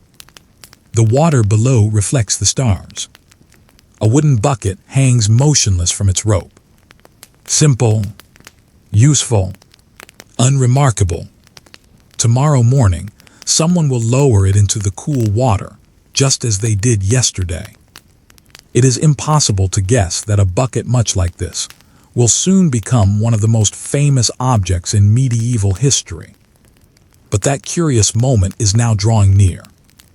In our next chapter, the long years of quiet preparation will finally begin to give way to open action, as the rivalry between Bologna and Modena reaches a turning point from which there can be no easy return. Until then, let the peaceful night settle gently around you. The hills remain still. The stars continue their silent journey across the sky. And northern Italy sleeps, unaware that history is about to remember one very ordinary bucket forever. The night is peaceful once more. Above the quiet valleys of northern Italy, the stars shine with gentle certainty. A cool wind brushes across fields of grain that have already been harvested, leaving behind neat rows of golden stubble. The vineyards rest after another successful season, and the olive trees stand quietly beneath the moon. For a little while, everything feels perfectly calm. A family sleeps inside a farmhouse built from pale stone. Their dog rests beside the wooden door. In the stable, 2 horses quietly shift their weight as they dream through the night. Nothing seems unusual. Nothing suggests that history is slowly approaching one of its most curious moments. Take another slow breath. Allow your mind to settle. Let us continue our gentle walk. The years have now carried us into the early 1400s of the 14th century. The rivalry between Bologna and Modena is no longer simply an old family story passed from one generation to another. It has become part of daily government, part of military planning, part of nearly every important discussion held inside both cities. Neither side wishes to admit weakness. Neither side wishes to appear careless. Each city believes it must remain ready for whatever tomorrow may bring. Imagine entering the council hall in Bologna just after sunrise. Tall windows allow narrow beams of morning light to fall across the wooden floor. Long tables are covered with maps. Wax seals lie broken beside recently opened letters. Several council members have already been meeting for hours. One official quietly reports that riders from Modena have again been seen near the frontier. Another explains that merchants remain concerned about the safety of certain roads. A third reminds everyone that neighboring allies are watching closely. No voice is raised. There is no shouting. Only careful conversation. Every word is measured. Every opinion is considered. Outside, however, the city continues almost exactly as before. The market opens. Fresh vegetables arrive from nearby farms. A baker removes warm loaves from the oven. The smell of bread drifts through the narrow streets. Children hurry toward their lessons. An old woman pauses beside the public well, lowering her bucket carefully into the cool water below. The rope creaks softly. The bucket disappears beneath the surface. Moments later, it rises again, full of fresh water. She smiles to herself. It is another ordinary morning. No one around her could imagine that one day another bucket will become a symbol remembered for centuries. Meanwhile, across the countryside, the leaders of Modena begin their own day. Their council chamber is quieter than the marketplace outside. Heavy wooden chairs surround a broad table covered with handwritten reports. Messengers stand patiently while their news is read aloud. One speaks of repairs completed on a nearby bridge. Another describes a patrol that safely returned after several days near disputed territory. Another reports seeing increased activity close to Bologna's outer defenses. The officials listen carefully. Again, no one speaks with anger.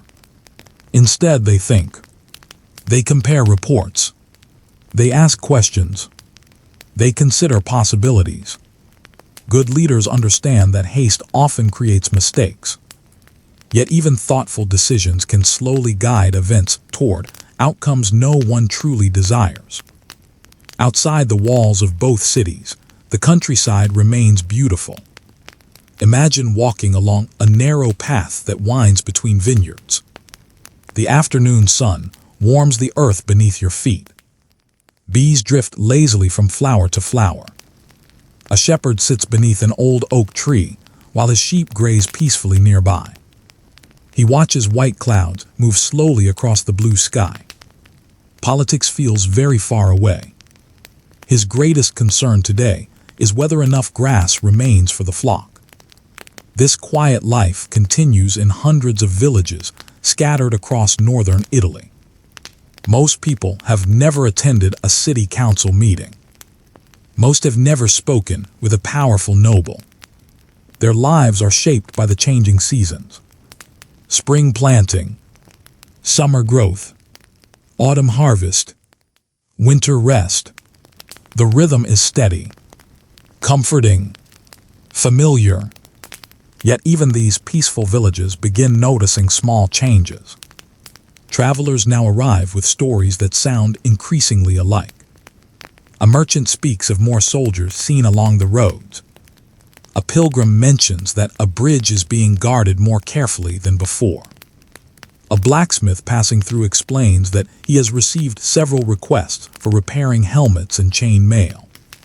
None of these things proves that war is coming. Still, together they create a feeling that something important is approaching. Imagine spending the evening inside a busy roadside inn. The fire burns brightly. The smell of roasting onions and fresh herbs fills the room. Rain taps gently against the wooden shutters. Travelers gather around sturdy tables after a long day upon muddy roads. One man has come from Bologna, another from Modena. A third has traveled from a much smaller town between them. They share bread, cheese, warm stew. For a while they speak only about ordinary things. The weather, the quality of this year's wine, the condition of the roads. Then someone quietly asks, "Do you think there will truly be fighting?" The room grows still. No one answers immediately. Finally, an older merchant shakes his head slowly. "I hope not." Another nods. Wars are easier to begin than to end. The others silently agree. They have seen enough of life to understand the truth in those simple words. After a few moments, someone changes the subject. There is little comfort in worrying about tomorrow when today's meal still waits upon the table. Laughter slowly returns. A traveling musician quietly begins playing a simple melody upon a small stringed instrument. The conversation becomes lighter once again. Outside, the rain gradually stops. The moon appears between drifting clouds. Not far away, a company of mounted soldiers rides quietly along a country road. Their horses move at an easy pace. Their armor catches small flashes of moonlight. They are not marching toward battle. They are simply patrolling, watching, observing. Their captain occasionally pauses to study the countryside. Everything appears peaceful. Fields, streams, farmhouses, watchtowers, nothing more. Yet every patrol adds another layer to the growing caution shared by both cities. Back inside Bologna, craftsmen continue working late into the evening. The blacksmith sharpens farming tools beside spearheads. The leather worker repairs horse harnesses. The carpenter carefully sands the smooth rim of another sturdy wooden bucket. He tests its balance, examines every iron band. Satisfied, he places it alongside several others waiting to be sold. Buckets remain ordinary. Every household needs one. Every well depends upon them. No one thinks twice about them. History often chooses the simplest objects for the strangest reasons. A crown may disappear. A sword may rust away. Yet a plain wooden bucket may become famous beyond imagination. As midnight approaches, both Bologna and Modena settle into silence. The city gates are locked. Watchmen walk slowly along the walls carrying lanterns, whose soft light dances across ancient stone. From time to time, one guard calls quietly to another, confirming that all is well. Their voices drift gently through the still night air. Most citizens sleep peacefully. Tomorrow will begin with familiar routines. Bread will be baked. Fields will be tended. Church bells will ring. Life will continue. And yet behind the scenes, history is quietly gathering momentum. Years of rivalry have created a delicate balance. One unexpected event. One bold decision. One successful raid. Or one act of pride. Any of these could tip the balance completely. That moment is now very close. In our next chapter, we will witness how the first truly daring actions between Bologna and Modena begin to change everything, carrying both cities steadily toward the famous campaign that would forever place a humble wooden bucket into the pages of history. Until then, let the peaceful silence of medieval Italy surround you once more. The rivers continue their endless journey. The vineyards rest beneath the stars. The watchtowers remain patient. And somewhere in the quiet darkness, history waits for dawn. The night has settled gently across northern Italy. The moon hangs above the rolling hills like a quiet lantern, bathing the vineyards and wheat fields in soft silver light. The roads are nearly empty now. Only an occasional traveler makes a careful journey beneath the stars, hopping to reach the next village before dawn. Everything feels peaceful. A small stream murmurs quietly beneath an old stone bridge. The leaves of tall poplar trees sway gently in the cool night breeze. Somewhere far away, a monastery bell marks another passing hour. It is difficult to imagine that this calm landscape will soon witness events that generations will remember. Take another slow breath. Let your thoughts become lighter. Our story now moves closer to the famous events that gave this unusual war its unforgettable name. For many years, Bologna and Modena had lived with rivalry. Their leaders watched one another carefully. Their guards patrolled the borders. Their messengers carried news from one council chamber to another. Most disagreements remained small. Most ended without great violence. Yet there comes a moment in many rivalries when patience begins to wear thin. Imagine standing beside a narrow country road one cool autumn morning. The mist has not yet lifted from the fields. Dew sparkles upon blades of grass. A farmer guides 2 oxen toward his fields. A merchant adjusts the straps securing his wagon. Everything seems wonderfully ordinary. Then in the distance comes the quiet sound of horses. Not many. Perhaps 20. Perhaps 30. They ride steadily across the countryside. They are soldiers from Modena. Their journey is not unusual. Small military patrols have become common along the frontier. Still, today's ride carries a different feeling. The captain has received careful instructions. Observe the border. Protect nearby villages. Remain alert. If opportunities arise, take advantage of them.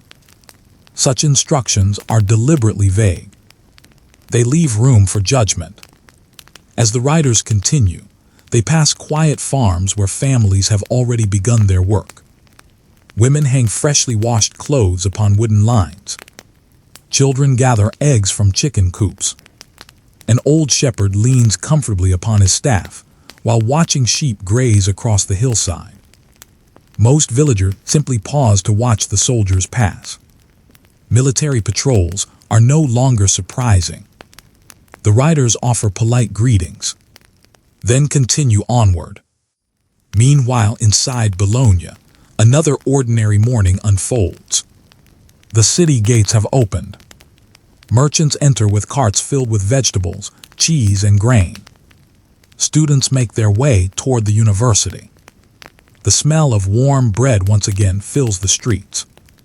Inside the council hall, officials continue discussing reports received during recent weeks.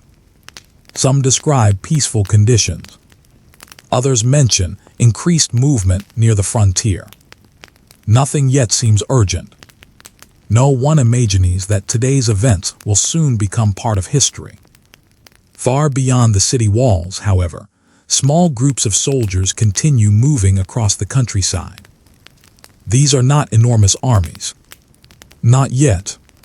Instead, they are experienced horsemen familiar with every hill, every river crossing, and every woodland path. Many have grown up in these very valleys. They know where streams become shallow enough for horses to cross. They know which villages offer fresh water. They know which roads remain muddy after heavy rain.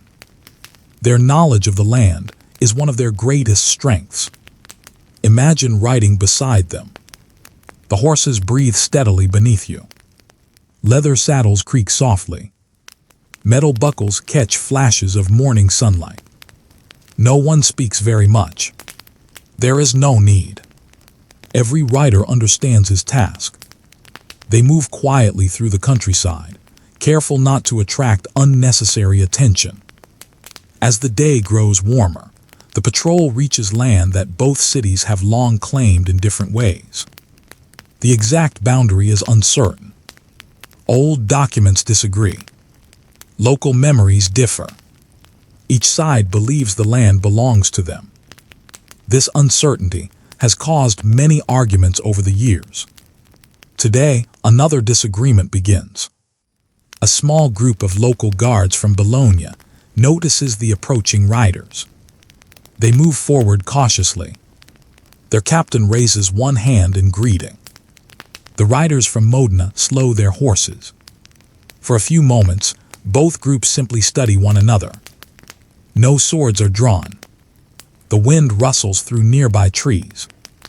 Birds continue singing, as though nothing unusual is happening. Finally, the captains exchange polite but careful words. Questions are asked. Why are you here? Where are you traveling? How long do you intend to remain? Neither side wishes to appear weak. Neither side wishes to provoke unnecessary trouble. The conversation remains calm. Yet beneath every sentence lies years of quiet mistrust. After several minutes, both patrols slowly ride away. No battle has taken place. No blood has been spilled. Yet neither captain feels entirely satisfied. Each returns home, believing the other side has become bolder.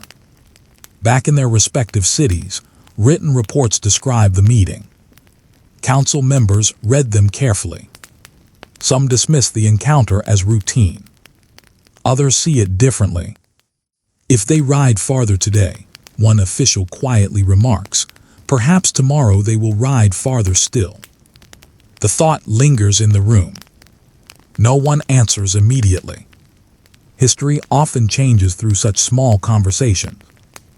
A single sentence spoken around a wooden table may influence decisions affecting thousands of lives.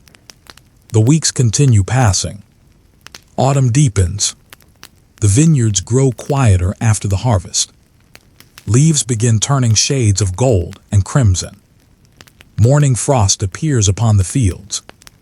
The rivalry between Bologna and Modena does not disappear with the changing season. Instead, it quietly grows. More patrols ride along the frontier. More reports arrive. More meetings fill the council chambers. At the same time, ordinary life continues with remarkable determination. A carpenter carefully repairs the handle of a village well bucket. A potter shapes fresh clay upon a spinning wheel. Children gather chestnuts beneath ancient trees. Monks copy another page of a beautifully illustrated manuscript. History always contains two stories at once. One is the story of rulers, councils, and armies. The other belongs to ordinary people whose lives continue regardless of politics. Both stories matter. As evening approaches, let us return to Bologna. The marketplace slowly empties. Merchants cover their goods with cloth. The baker sells his final loaf of the day. A woman lowers her bucket into the public well, one last time before returning home. The rope slides smoothly through her hands. The bucket rises filled with cold, clear water.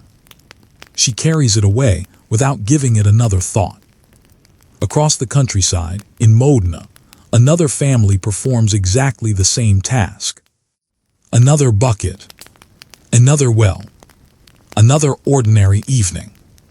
Still, somewhere within the growing rivalry, the humble bucket is quietly waiting for its unexpected place in history. No one knows it yet. Not the carpenter. Not the soldiers. Not the city leaders. Not even the families drawing water beneath the evening sky. But history has already begun moving toward that unforgettable moment. The patient years of watching and waiting are nearly over. Soon, raids will become bolder. Larger forces will begin to gather. Old rivalries will finally burst into open conflict. And at the heart of one remarkable story will stand a simple wooden bucket that had never asked to become famous. As the stars slowly brighten above northern Italy, let the peaceful countryside settle once more into silence. The horses rest in their stables. The watchmen continue their quiet rounds upon the walls. The well stands still beneath the moonlight. And history, with all its strange and unexpected turns, waits only a little longer before revealing the event that would make this one of the most unusual wars ever remembered. The night is wonderfully still. Above the quiet cities of Bologna and Modena, the stars shine with the same calm light they have offered for countless generations. A cool breeze slips gently through the narrow streets, brushing against stone walls that have witnessed hundreds of years of laughter, trade, celebration, and disagreement. Tonight, our journey reaches the event that gave this remarkable conflict its unforgettable name. It is time to meet the bucket. Take another slow breath. Allow the world around you to become quiet. Imagine that you are standing near one of the great city gates of Bologna. Morning has only just arrived. The first sunlight touches the tops of the towers, while much of the city still rests beneath long shadows. Merchants begin opening their shops. Women carry baskets toward the marketplace. The familiar sounds of another ordinary day slowly awaken the streets. Near one of the public wells stands a sturdy wooden bucket. It is beautifully made. Its curved oak staves fit tightly together. Strong iron bands hold every piece firmly in place. Its thick rope has become smooth after years of being lowered into cool water. To everyone passing by, it is simply another bucket. Useful, reliable, nothing more. No child pauses to admire it. No merchant thinks it unusual. No soldier imagines that this simple object will one day become one of the most famous trophies in medieval Europe. History often chooses the humblest objects for the strangest stories. Many years earlier, mighty kings had fought over crowns made of gold. Great empires had struggled for jewels, fortresses, and rich lands. Now, almost unbelievably, one ordinary wooden bucket would become part of a legend. But as we have discovered together, the bucket itself was never the true reason for the conflict. The rivalry already existed. The political divisions already existed. The years of suspicion had already passed. The bucket simply became the symbol people remembered. Imagine the scene. A group of soldiers from Modena has carried out a successful raid near Bologna. Border raids have become more daring over recent months. Each side hopes to demonstrate confidence. Each hopes to embarrass the other whenever an opportunity appears. The soldiers move quickly through the outskirts before beginning their return journey. They have accomplished what they came to do. Their horses breathe steadily beneath them. The captain glances behind to ensure the road remains clear. Then someone notices the well. Nearby hangs the sturdy wooden bucket. Perhaps one soldier smiles. Perhaps another laughs quietly. Someone suggests taking it home, not because it has great value, not because it is made of precious materials, simply because it would make an amusing reminder of their successful raid. The idea seems harmless. After all, every village has dozens of buckets. Every city owns hundreds. Surely no one would care very much about one ordinary wooden bucket. The soldiers lift it from the well. The rope swings gently for a moment before becoming still. The bucket is secured to one of the horses. Then the riders continue toward Modena.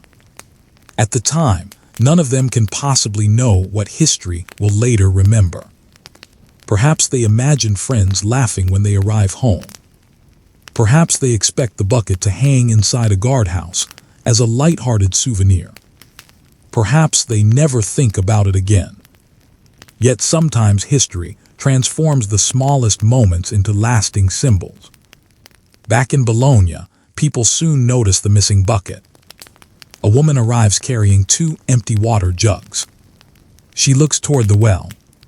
The rope hangs loose. The bucket has disappeared. She pauses in surprise. Another neighbor joins her. Soon several people gather nearby. Questions begin. Where has it gone? Who took it?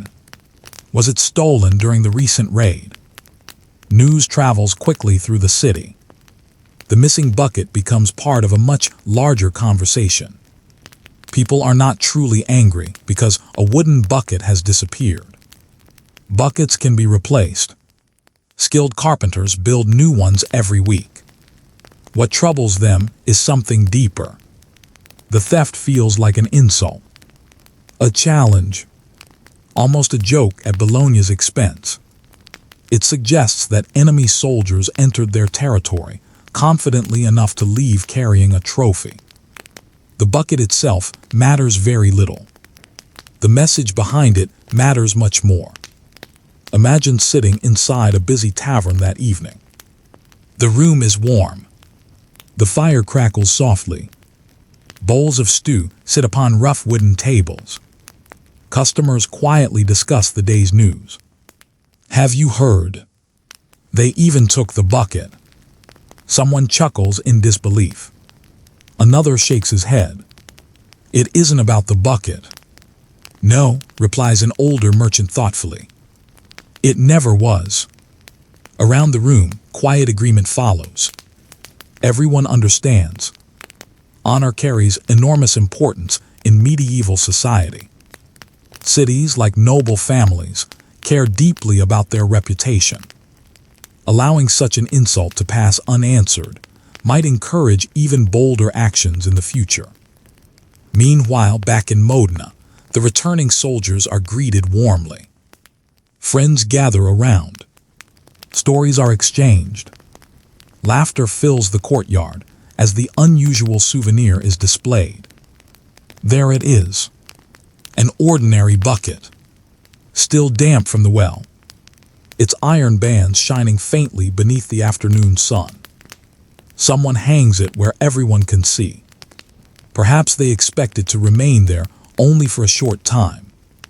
Instead, it will become a treasured symbol of their victory. Years later, decades later, centuries later, people will still remember it. Imagine the carpenter who originally built the bucket. Perhaps he is quietly working inside his small workshop, repairing stools and making barrels. He has no idea that one of his creations has become famous. To him, every bucket deserves the same careful craftsmanship. Strong wood, good balance, tight joints. His greatest satisfaction comes from honest work completed well. History never tells us his name, yet his simple craftsmanship will outlive many kings. As the days pass, stories about the stolen bucket spread beyond both cities. Travelers carry the tale from village to village. At every roadside inn, someone eventually mentions it. Did you hear what happened? They carried away the bucket. Listeners smile. Some laugh. Others shake their heads in amazement. With each retelling, the story becomes a little more colorful. Some claim the soldiers risked everything just to steal it. Others insist the bucket possessed special importance. The truth, as so often happens in history, is quieter. The bucket became memorable because it represented pride. It represented rivalry. It represented years of growing hostility between two neighboring cities. The object itself remained wonderfully ordinary. As evening slowly settles across northern Italy once again, let us picture that famous bucket resting safely inside Modena. It hangs quietly, silent, still, a simple wooden vessel that once carried fresh water now carries something entirely different. A story, a symbol, a memory that historians will preserve long after the wood itself has grown old. Yet despite its growing fame, our story is not finished. The taking of the bucket did not end the rivalry. If anything, it strengthened the determination of both cities. The years of careful preparation were now giving way to something much larger. Soon, thousands of soldiers would gather. Banners would be raised. Trumpets would sound across the valleys. And near a place called Zappalana, one of medieval Italy's most famous battles would unfold. The bucket would become history's most unusual trophy. But first, the two proud cities still had one more great chapter to write. As the night grows deeper and the stars drift silently overhead, let your thoughts settle like the calm waters inside a quiet village well. The bucket rests peacefully. The cities sleep. And somewhere beyond the dark hills, destiny slowly approaches with the coming dawn. The night has become calm once again. A gentle breeze wanders across the valleys of northern Italy. It slips through rows of grapevines, rustles the leaves of chestnut trees, and quietly circles the stone towers of Bologna and Modena before disappearing into the darkness. Above everything, the stars remain wonderfully unchanged. They watch the Romans build roads across these hills. They watch merchants travel with wagons full of silk and salt. They watch generations of farmers harvest wheat beneath the warm summer sun.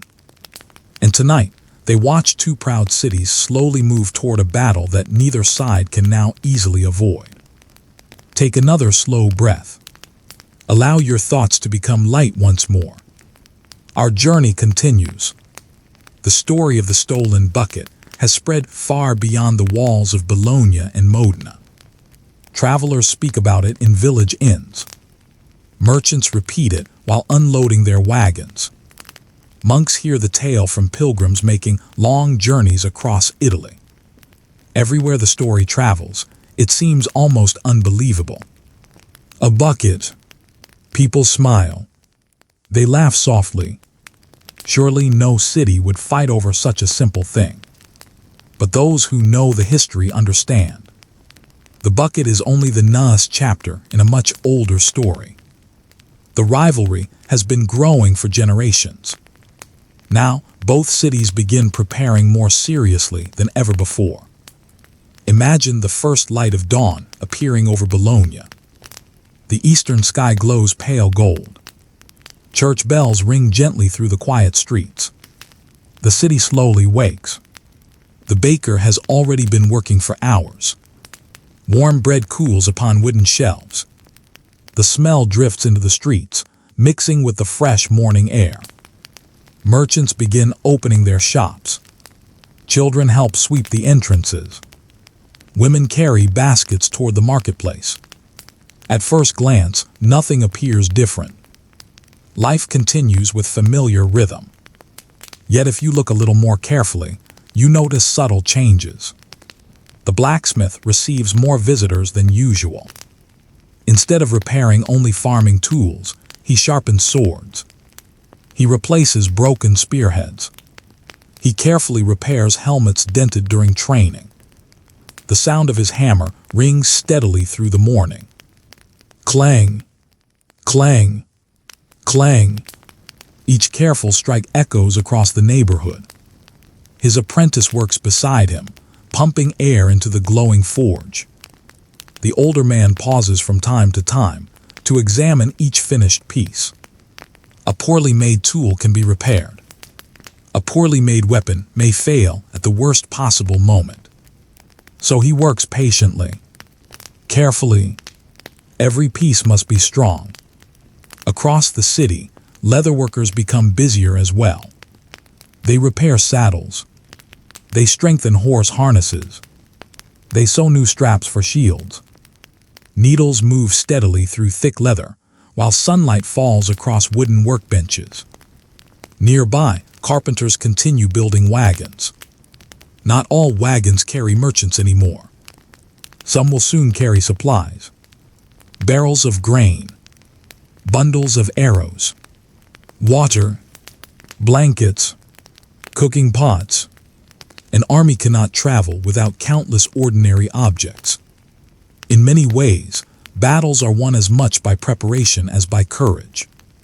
Now let us slowly cross the countryside toward Modena. The morning there feels almost identical. The same cool air, the same church bells, the same smell of fresh bread.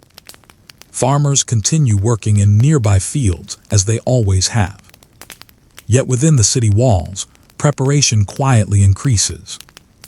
Young men gather in open squares carrying wooden practice spears. Experienced soldiers patiently teach them. Stand firmly. Keep your shield high. Move together. Do not rush. The lessons are calm, disciplined. There is little shouting. Most instructors know that confidence grows through repetition rather than excitement. Nearby, horses are brushed until their coats shine. Farriers inspect every hoof. A healthy horse may travel many miles in a single day. A neglected one may struggle before the journey has truly begun. Everything receives careful attention. Imagine walking through the stable yard. The smell of fresh hay fills the air. A stable boy gently offers oats to a large gray horse. Another carefully fills wooden buckets with cool water. The animals drink quietly. They know nothing of politics, nothing of rival cities. To them, tomorrow is simply another day. History often reminds us that nature remains wonderfully innocent of human disagreements. Outside the cities, life still follows its peaceful rhythm. The vineyards need tending. The sheep still graze. The rivers continue flowing beneath old stone bridges. Children continue inventing games with sticks, pebbles, and cloth balls. A grandmother teaches her granddaughter how to spin wool into thread. An old fisherman repairs his nets beside a quiet stream. These ordinary moments continue despite the growing tension. For most families, daily life remains far more important than distant political decisions. Yet slowly, the preparations become impossible to ignore. More wagons enter the cities carrying supplies. Millers grind larger amounts of grain. Bakers prepare extra loaves that will remain fresh during long journeys. Blacksmiths work later into the evening than before. Imagine entering one of Bologna's storehouses. The building is cool and dimly lit. Large sacks of grain stand neatly stacked beside barrels of salted meat. Bundles of arrows lean carefully against stone walls. Coils of rope hang from wooden beams. Everything has been counted. Everything has its place. An elderly clerk quietly writes each item into a ledger. His handwriting is slow and careful. One mistake could cause confusion later. Preparation depends upon order. Far away, similar storehouses are being organized inside Modena. Officials inspect supplies. Carpenters repair wagon wheels. Millers continue grinding flour. No one wishes to discover shortages once the campaign begins. The work is practical, unhurried, almost peaceful. history sometimes imagines armies appearing suddenly.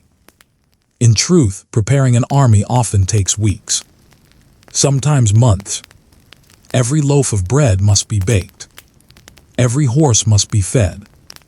Every cartwheel must turn smoothly. Every soldier must have suitable clothing. Without these ordinary tasks, no army can travel very far. As afternoon arrives, let us visit one of the villages between the two cities. The people here have heard many rumors. Some believe fighting is certain. Others remain hopeful that wiser heads will find a peaceful solution. The village priest encourages everyone to continue living faithfully. Tomorrow belongs to God, he quietly tells a farmer after the afternoon prayers. So today, let us simply do today's work. The farmer nods. There is wisdom in those words. He returns to repairing a fence damaged by last week's rain. The fence matters today. Tomorrow can wait until tomorrow. As evening slowly approaches, both Bologna and Modena begin settling into another quiet night. Candles appear behind narrow windows. The marketplaces grow empty. The city gates close with familiar sounds. Guards climb the walls to begin another watch beneath the stars. Inside countless homes, families gather around simple meals. Soup, fresh bread, cheese, beans, perhaps a little smoked meat if the household has been fortunate. Children speak excitedly about small adventures from the day. A puppy chasing chickens. A colorful bird seen near the river. A new friend made at the marketplace. Parents smile. For these families, life continues beautifully, peacefully, comfortingly. They cannot know exactly what the coming weeks will bring. Perhaps even the city leaders do not fully know. They prepare because they believe they must. Their neighbors prepare for exactly the same reason. Neither side imagines itself to be the aggressor. Both believe they are protecting their homes. As the moon rises higher above northern Italy, our peaceful walk reaches another gentle pause. The famous bucket now hangs safely in Modena, becoming an increasingly well-known symbol of the city's pride. But symbols alone do not decide history. Soon, real armies will begin moving across these quiet valleys. Soon, thousands of footsteps will disturb roads that have known only merchants and pilgrims. Soon, near the little village of Zappalunna, the long years of rivalry will finally reach their greatest test. Until then, let the silence of this medieval night settle gently around you. The horses sleep in their stables. The watchmen continue their patient rounds. The wells stand quietly beneath the stars. And all across northern Italy, a peaceful land unknowingly waits for one of its most memorable days. The night is peaceful once again. A soft mist settles across the gentle hills of northern Italy. Moonlight rests upon quiet vineyards and winding rivers, giving the countryside a silver glow. In the distance, the towers of Bologna and Modena stand quietly against the dark sky, their ancient stones holding the memories of many generations. The world feels wonderfully calm. A fox slips silently through a meadow.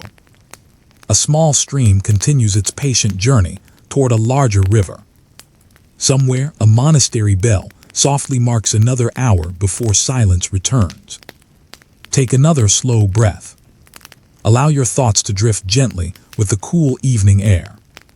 Tonight, our journey brings us to a moment that has been quietly approaching for many chapters. The years of watching. The years of careful planning. The years of small raids and growing suspicion. They are slowly coming to an end. Now, both Bologna and Modena begin gathering larger forces than ever before. This does not happen in a single afternoon. There is no sudden rush. Instead, the process unfolds carefully over many days.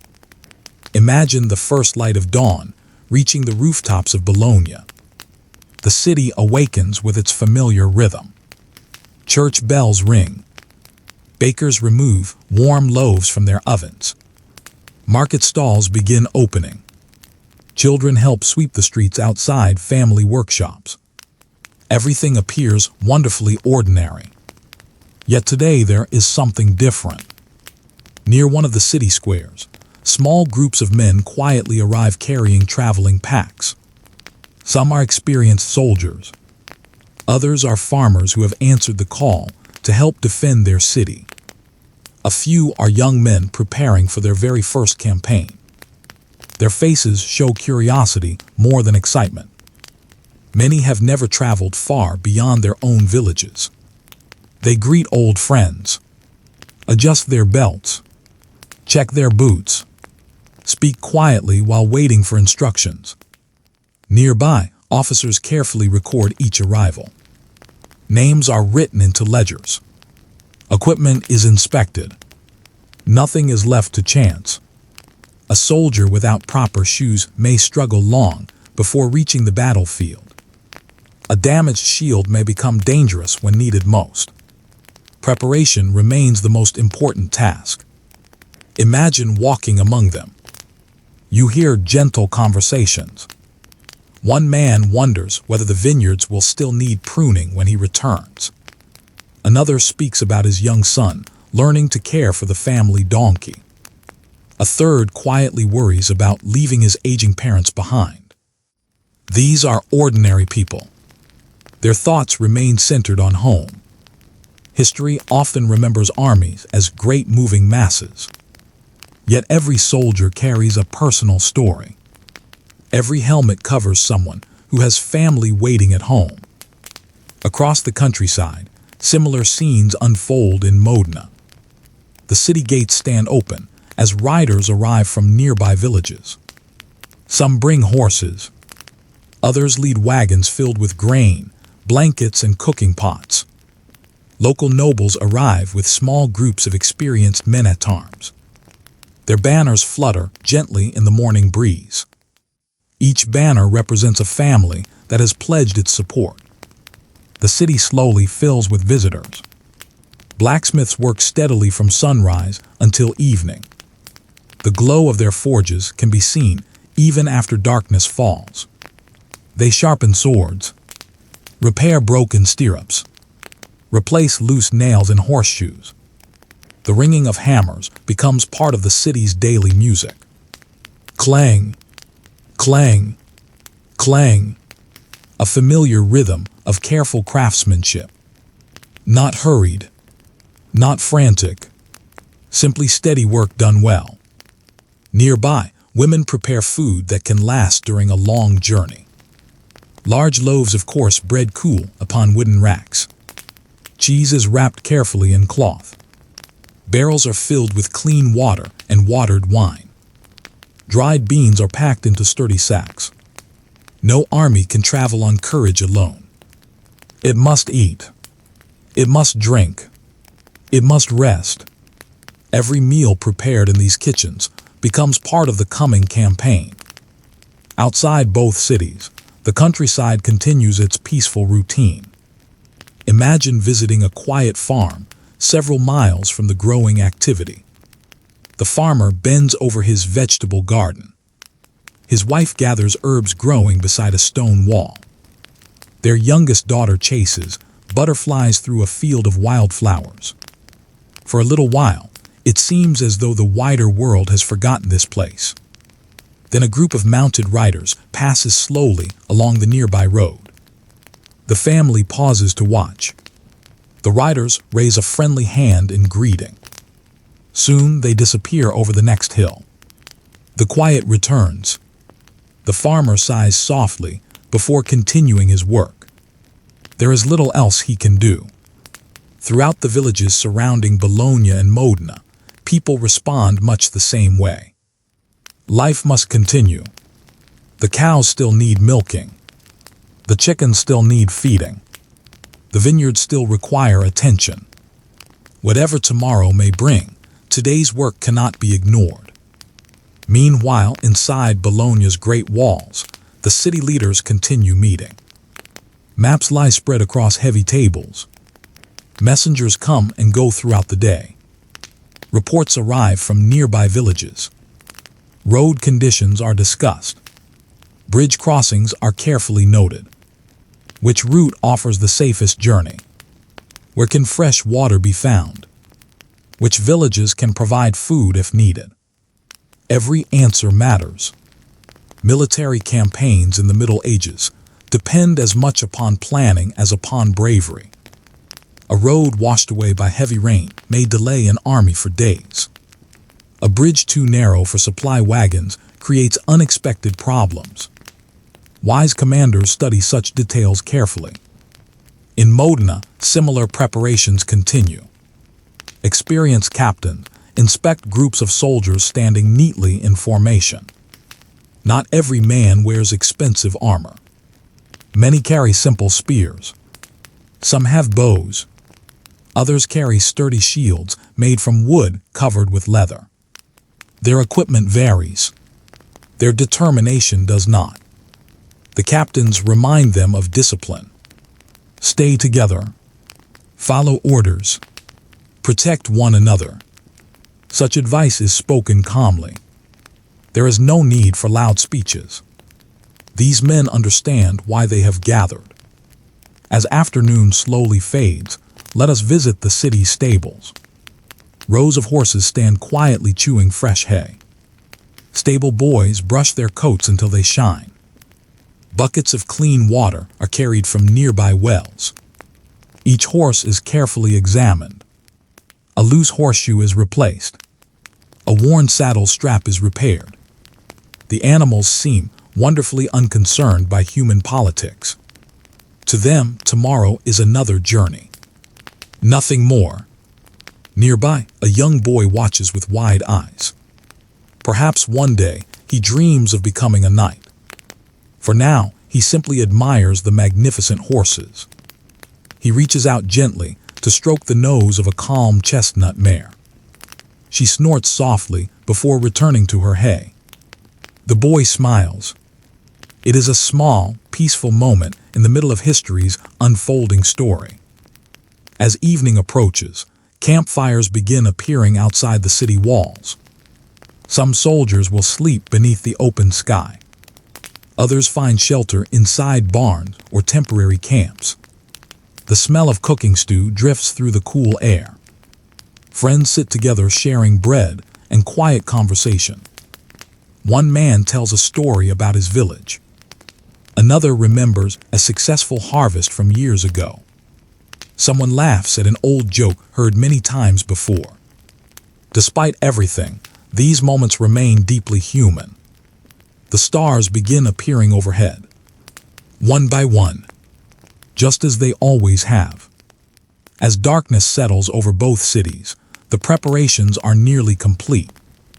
The famous bucket still hangs safely in Modena, becoming an object of quiet pride. Yet no commander studies his maps because of the bucket. No soldier sharpens his sword because of the bucket. The bucket has become a symbol, but the true causes of the coming conflict are far older. They are found in decades of rivalry, political loyalties, border disputes, pride, honor, and the determination of two neighboring cities to defend their place in the world. As our peaceful walk comes to another gentle pause, the roads outside Bologna and Modena are no longer traveled only by merchants and pilgrims. Now they also carry companies of soldiers moving patiently toward history. The countryside remains beautiful. The rivers continue flowing. The vineyards rest beneath the moon. Soon, these same quiet roads will lead thousands of men toward a little place called Zappolino, where one of medieval Italy's most memorable battles will finally begin. Until then, let the silence of this ancient landscape surround you. The campfires burn low. The horses sleep peacefully. The watchtowers remain patient beneath the stars.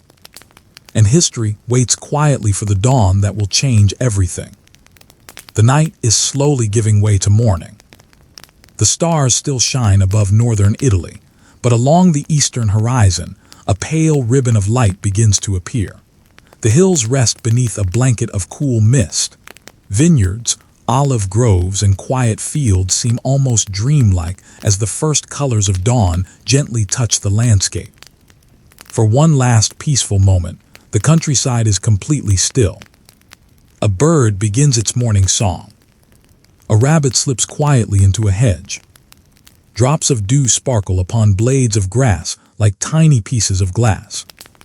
The land itself has no idea that this day will become one of the most remembered in the history of medieval Italy. Take another slow breath. Imagine you are standing upon one of these gentle hills. The air feels cool. The earth beneath your feet is damp from the night. From here, you can see long stretches of farmland broken by small forests and winding roads. In the distance rises the little village of Zappolino. Today, this quiet place will become part of history. Only a handful of homes stand here. Stone cottages with wooden roofs. Small vegetable gardens. A tiny church whose bell has welcomed generations of villagers. Usually, life here is wonderfully peaceful. Farmers rise before sunrise. Children fetch water from nearby wells. Shepherds lead their sheep toward fresh pasture.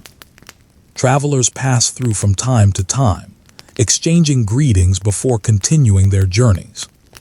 Most days are quiet. Most days pass almost unnoticed. But not today. Long before the villagers finish breakfast, distant sounds begin drifting across the hills. At first, they are almost impossible to hear. A faint rhythm, soft, steady, slowly becoming clearer. It is the sound of horses, the sound of wagon wheels, the sound of hundreds of footsteps moving together. Imagine watching from the top of a small hill. Far away, lines of soldiers begin appearing through the morning mist.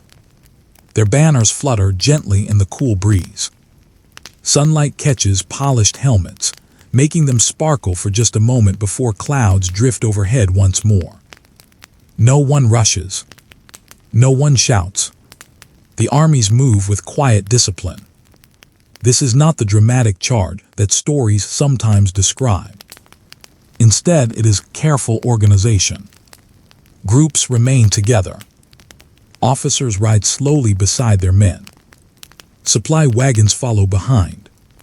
The journey itself requires patience.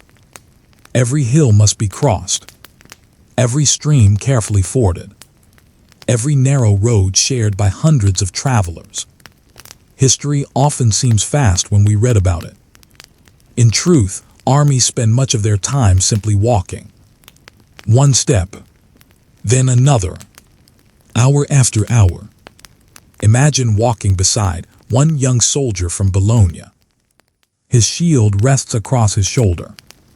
His helmet hangs from his belt rather than upon his head. The morning air is still cool enough that heavy armor feels unnecessary. He says little. Instead, he watches the countryside. He notices birds flying above freshly harvested fields. He watches mist slowly lifting from the valleys. Perhaps he wonders what his family is doing back home. Maybe his younger brother is feeding chickens. Perhaps his father has already begun repairing a broken fence. Thoughts of home often accompany soldiers on long marches. Now let us quietly turn toward the army from Modena.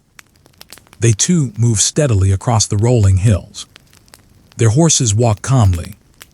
The captains occasionally pause to speak with one another before continuing. Many of these soldiers have traveled these roads before.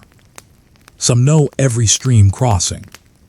Others recognize familiar farms where they once bought bread or fresh cheese during earlier journeys. The countryside itself belongs to everyone who has lived upon it. Politics may divide cities.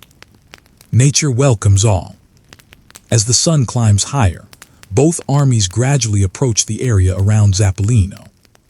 The villagers watch from a respectful distance. Some remain inside their homes. Others quietly gather near the church. No one wishes to stand in the path of thousands of moving men and horses. The village priest offers a gentle prayer for peace. His voice is calm, steady, hopeful. He knows that once fighting begins, events become difficult to control. Across the fields, commanders study the landscape carefully. This is one reason battles are rarely fought by accident. The land matters greatly. A gentle hill may provide a better view. A stream may slow advancing soldiers. A patch of woodland may hide movement. The commanders ride slowly across the fields, observing every detail. They point toward distant ridges. They speak quietly with experienced officers. Nothing is decided carelessly. Imagine standing beside one of these commanders. He removes his gloves for a moment and studies a simple hand-drawn map. The map is far less detailed than those we use today. Yet it contains everything he needs. Roads, streams, nearby villages, hills. The map is folded carefully before being placed safely inside a leather case. Nearby, soldiers quietly eat their morning meal. A piece of coarse bread, perhaps some cheese, a few dried figs, a drink of water. It is not a grand feast. It is simply enough to provide strength for the day ahead. Some men speak softly with old friends. Others remain alone with their thoughts. A few quietly adjust loose straps or inspect the edge of a spear. These small moments feel surprisingly ordinary. History often focuses on battles.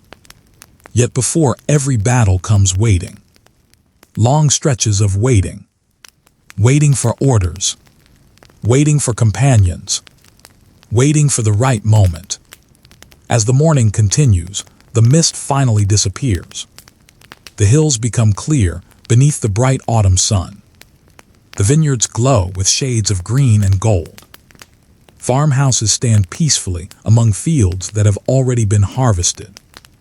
It is difficult to imagine a more beautiful setting.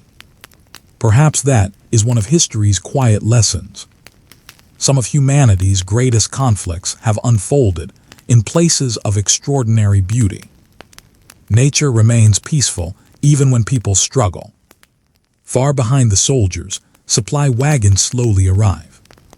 Drivers carefully guide oxen along uneven roads.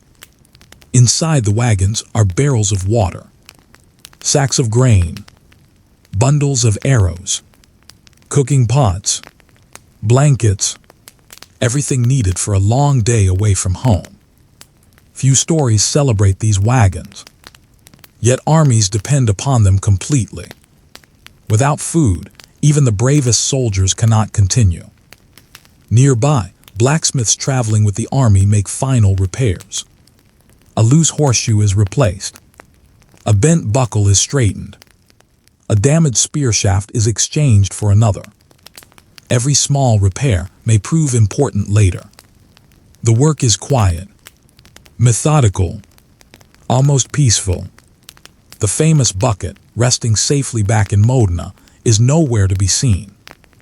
It hangs quietly where it has become a symbol of recent success. The men gathering near Zappolino are not looking toward the bucket. They are looking toward one another, toward the hills, toward the uncertain hours ahead. The bucket has become part of the story. But now history moves beyond symbols into real events. As noon slowly approaches, the two armies are finally close enough to see one another clearly across the rolling countryside. Colorful banners move gently in the breeze.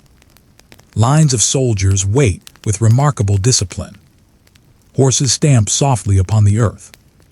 The quiet murmur of thousands of voices drifts across the fields before fading into silence again. Neither side rushes forward. There is still time for observation, for careful thought, for final preparations. The peaceful countryside seems to hold its breath. The birds continue singing. The wind continues moving through the vineyards. The little church at Zappolino stands exactly where it has always stood, its stone walls unchanged by the worries of kings, councils, or soldiers. As our gentle walk comes to another pause, the great battle of Zappolino has not yet begun. The stage, however, is now completely set. Two proud cities, thousands of determined people, a quiet autumn morning, and a beautiful landscape that is about to witness one of medieval Italy's most famous encounters. As the sun climbs a little higher into the sky, let the calm stillness remain with you. The hills wait patiently. The rivers continue their endless journey. And history itself seems to pause for one final, peaceful breath before the battle begins. The morning has fully arrived. The soft mist has disappeared from the valleys, and warm sunlight now rests upon the rolling hills of northern Italy. Vineyards stretch across the landscape in neat green rows. Olive trees stand quietly on distant slopes. Small farmhouses, built from pale stone, seem almost unchanged by the gathering armies nearby. The countryside is still beautiful. It is almost difficult to believe that so many soldiers have arrived here. Take another slow breath. Imagine standing upon a gentle hillside, overlooking the fields near the little village of Zappolino. The air is fresh. The breeze is light. You can hear birds singing above the vineyards. Somewhere nearby, a church bell rings softly before falling silent once more. Nature continues its peaceful rhythm. Only people have gathered for conflict. Across the valley, the banners of Bologna move gently in the breeze. Bright colors rise above long lines of waiting soldiers. Nearby stand the banners of Modena and its allies, equally calm beneath the clear autumn sky. Thousands of men now face one another across open ground. Yet no one moves. Not yet. History often gives the impression that battles begin suddenly. In reality, much time is spent waiting. Imagine one soldier sitting quietly upon the grass. His helmet rests beside him. He drinks a little water from a leather flask. Nearby, another carefully checks the leather straps holding his shield together. A third quietly offers a piece of bread to a friend. These simple moments remind us that armies are made of ordinary people. Many of them are farmers, craftsmen, millers, carpenters, merchants. Only occasionally do they become soldiers. Nearby, the commanders continue studying the landscape. One points toward a small rise overlooking the valley. Another quietly speaks with a mounted messenger. Orders are passed calmly from one officer to another. Nothing feels hurried. Good commanders understand the value of patience. The hills themselves offer important advantages. A force standing upon higher ground can see farther. The slopes may slow an advancing enemy. Streams crossing the fields may become unexpected obstacles. Every detail of the countryside matters. Imagine walking quietly among the supply wagons, waiting behind the lines. Oxen stand patiently beside heavy carts. Barrels filled with water are carefully covered with cloth. Bundles of arrows are stacked neatly. Cooking pots hang from wooden frames. Several cooks quietly stir large kettles over small fires. Even here, far behind the front lines, everyone has work to do. An army depends upon countless ordinary tasks. One young stable boy gently brushes a tired horse. The animal lowers its head contentedly. Neither boy nor horse fully understands the great events unfolding nearby. To them, today is another day of work. The horse simply hopes for fresh water. The boy hopes he performs his duties well. History belongs to them too. Now let us slowly turn our attention toward the commanders once more. Messengers ride between groups of officers carrying short instructions. One horse gallops across the field before slowing to a careful walk. The rider removes his helmet and quietly delivers his message. The officer listens, nods, then sends another messenger in a different direction.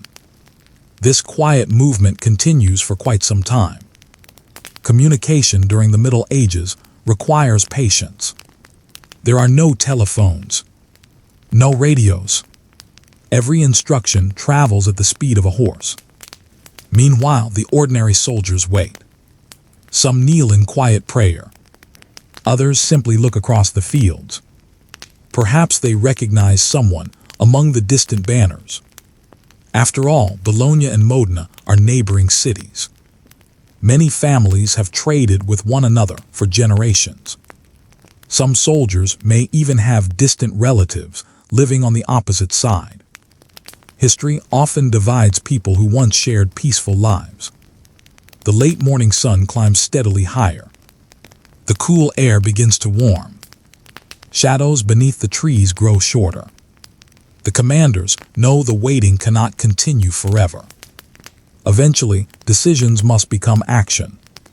A trumpet sounds somewhere along the line. Its clear note echoes gently across the valley. Then another answers from farther away. The sound is not loud or frightening. Instead, it serves as a signal. Groups begin moving into their assigned positions. Slowly, carefully, with remarkable discipline. Imagine watching long lines of soldiers begin walking forward. Not running, simply walking together. Their shields remain close. Spears point gently upward. The earth beneath thousands of feet produces a steady rhythm. Step after step. The sound is almost peaceful. The two armies gradually move closer. Between them lies open farmland where only weeks earlier farmers had harvested grain. Now the same fields welcome entirely different visitors. Birds rise into the sky as the soldiers approach. A flock of crows circles overhead before disappearing toward distant woods. Nature quietly steps aside. The commanders continue issuing calm instructions. One captain raises his hand. Another points toward a nearby hill. Mounted knights move slowly along the edges of the formations, making certain every group remains organized. Discipline is more important than speed. A scattered army is easily confused. A united army is far stronger. As the distance between the two sides becomes shorter, the first arrows are prepared. Archers remove arrows from leather quivers. They test their bowstrings one final time. The bows themselves are simple tools made with great skill. Many archers have practiced since childhood. They understand patience, breathing, careful aim. An officer quietly raises his arm. The signal is given. The first arrow rises gracefully into the bright autumn sky. For a brief moment they seem almost beautiful, curving high above the valley before falling far away. From the opposite side, another flight answers. The battle has begun. Yet compared with later wars, the fighting remains surprisingly measured. There are no explosions, no clouds of smoke. Only the sounds of voices, horses, shields, and distant trumpets carried gently upon the wind. Imagine standing far enough away that individual words cannot be heard. The movement resembles great waves crossing a field.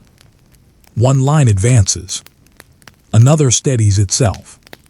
Mounted riders carefully search for opportunities while remaining close to their companions. Dust slowly rises beneath countless feet. The bright banners remain visible above everything else. They help soldiers recognize their own leaders amid the confusion.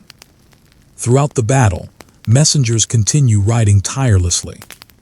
One gallops toward the center. Another hurries toward the left flank. Each carries fresh instructions. Each hopes to arrive before circumstances change again. Communication remains one of the greatest challenges.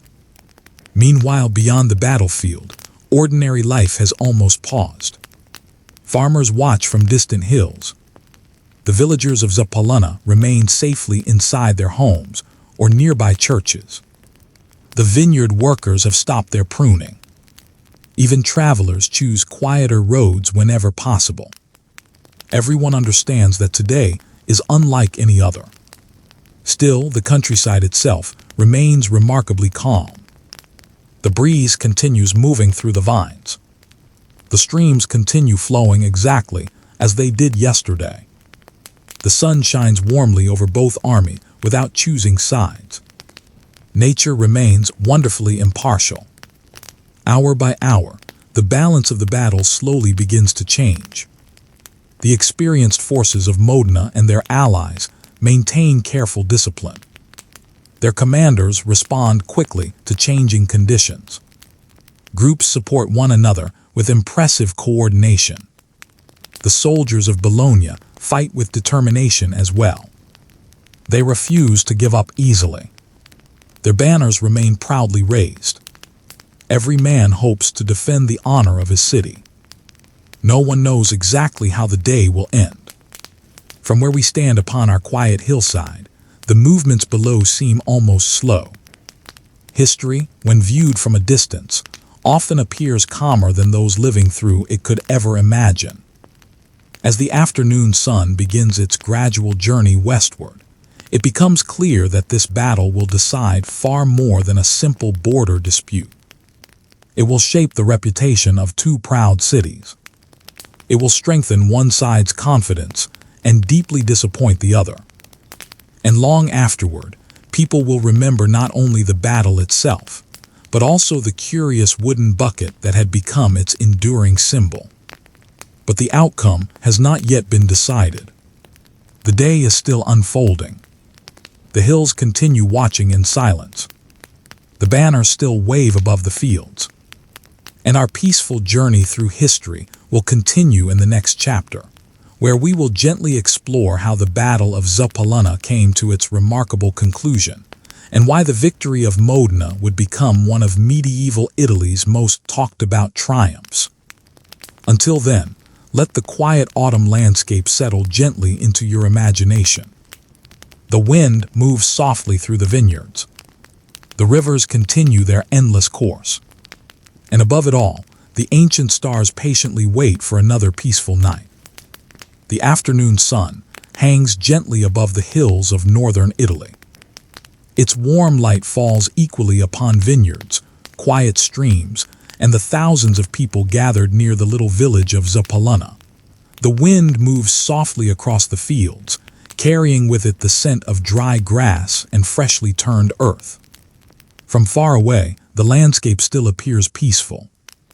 Only when you look closely do you notice the long lines of soldiers moving across the gentle slopes. Take another slow breath.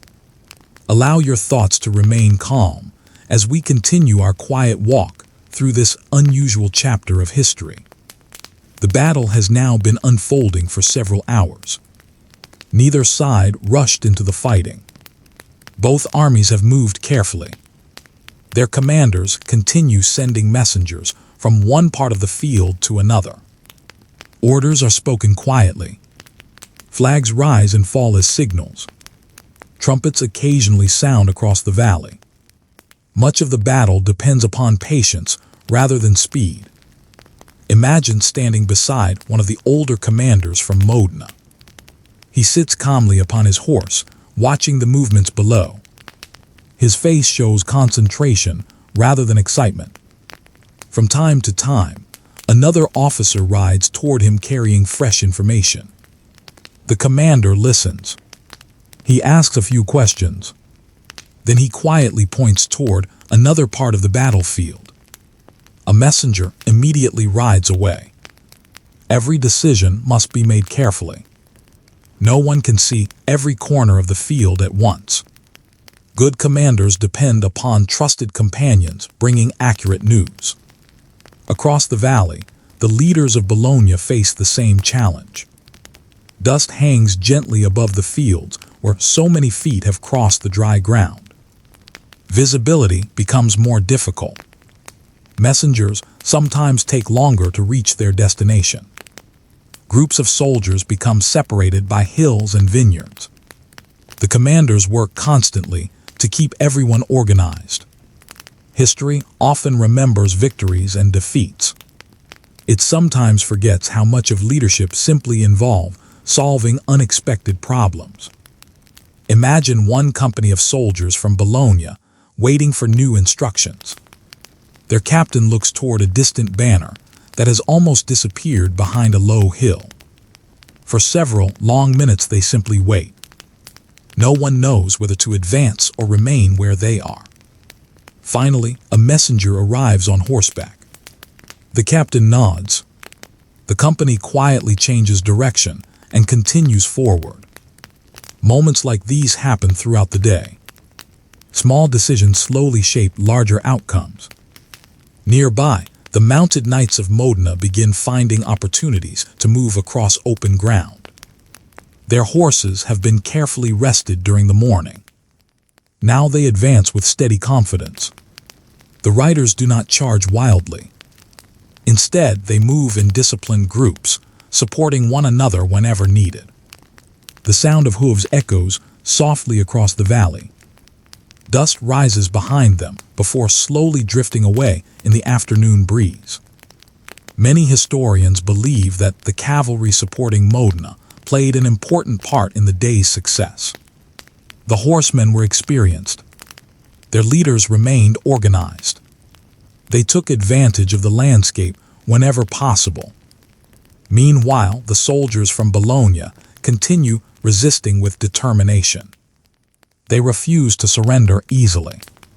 Many have spent years training with spear and shield. Others are experienced veterans who have defended their city before. They stand firmly beside their companions. Every man hopes to protect the honor of Bologna.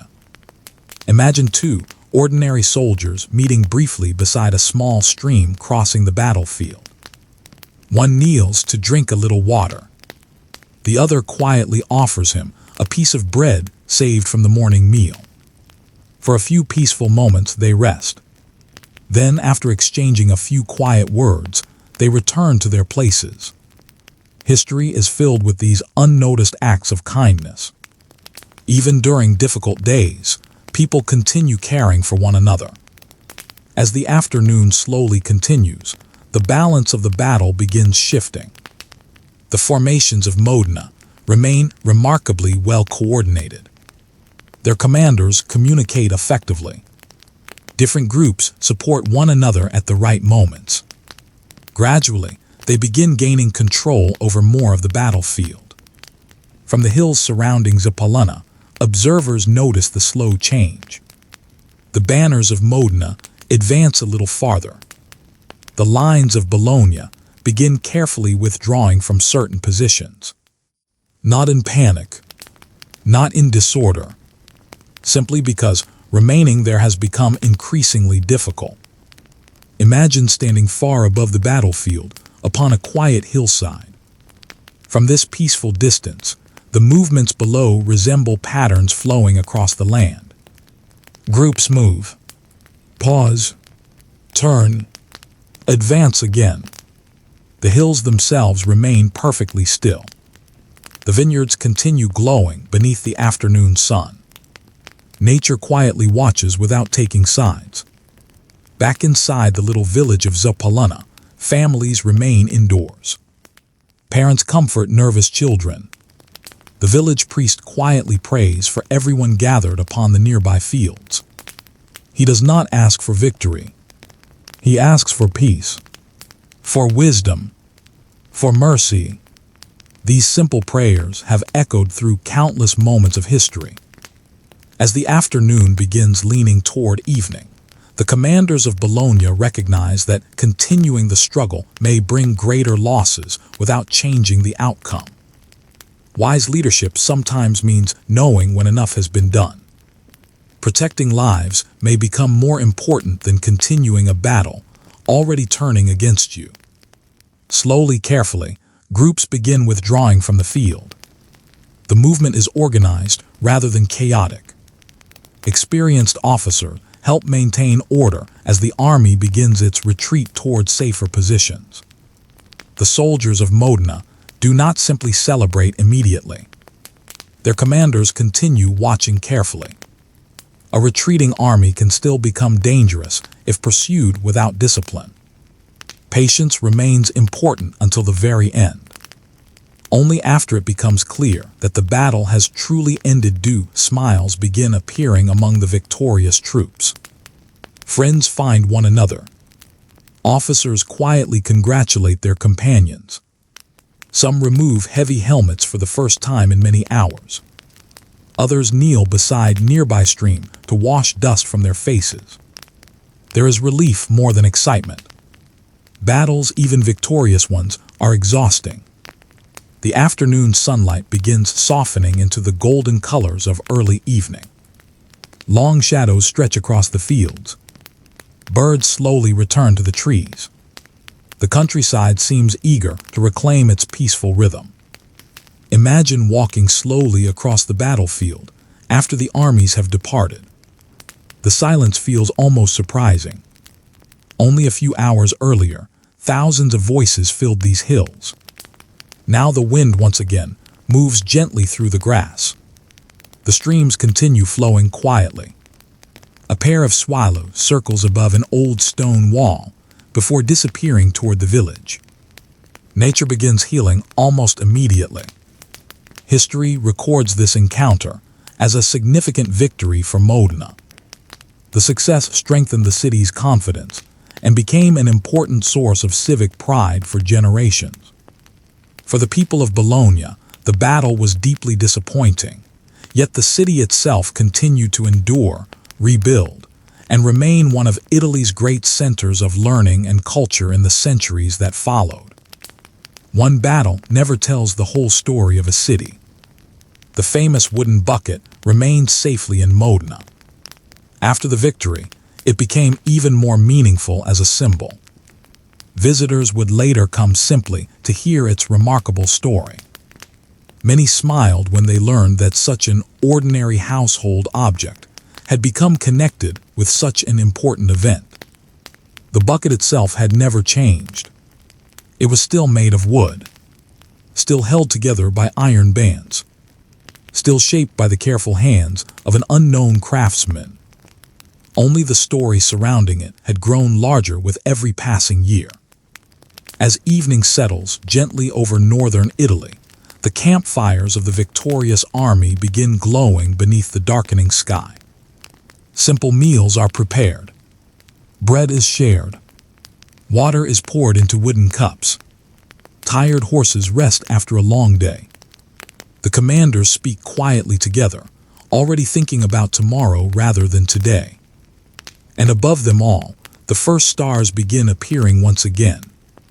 The same stars that watch the battle now watch the peaceful evening that follows it. In our next chapter, we will leave the battlefield behind and discover what happened to the famous bucket after the war, how it became one of Italy's most unusual historical treasures, and why visitors still remember its curious story nearly 700 years later. Until then, let the quiet hills of Zappalunna fade gently into the evening light. The vineyards rest. The streams whisper softly. The campfires burn low. And history closes another peaceful page beneath the endless stars.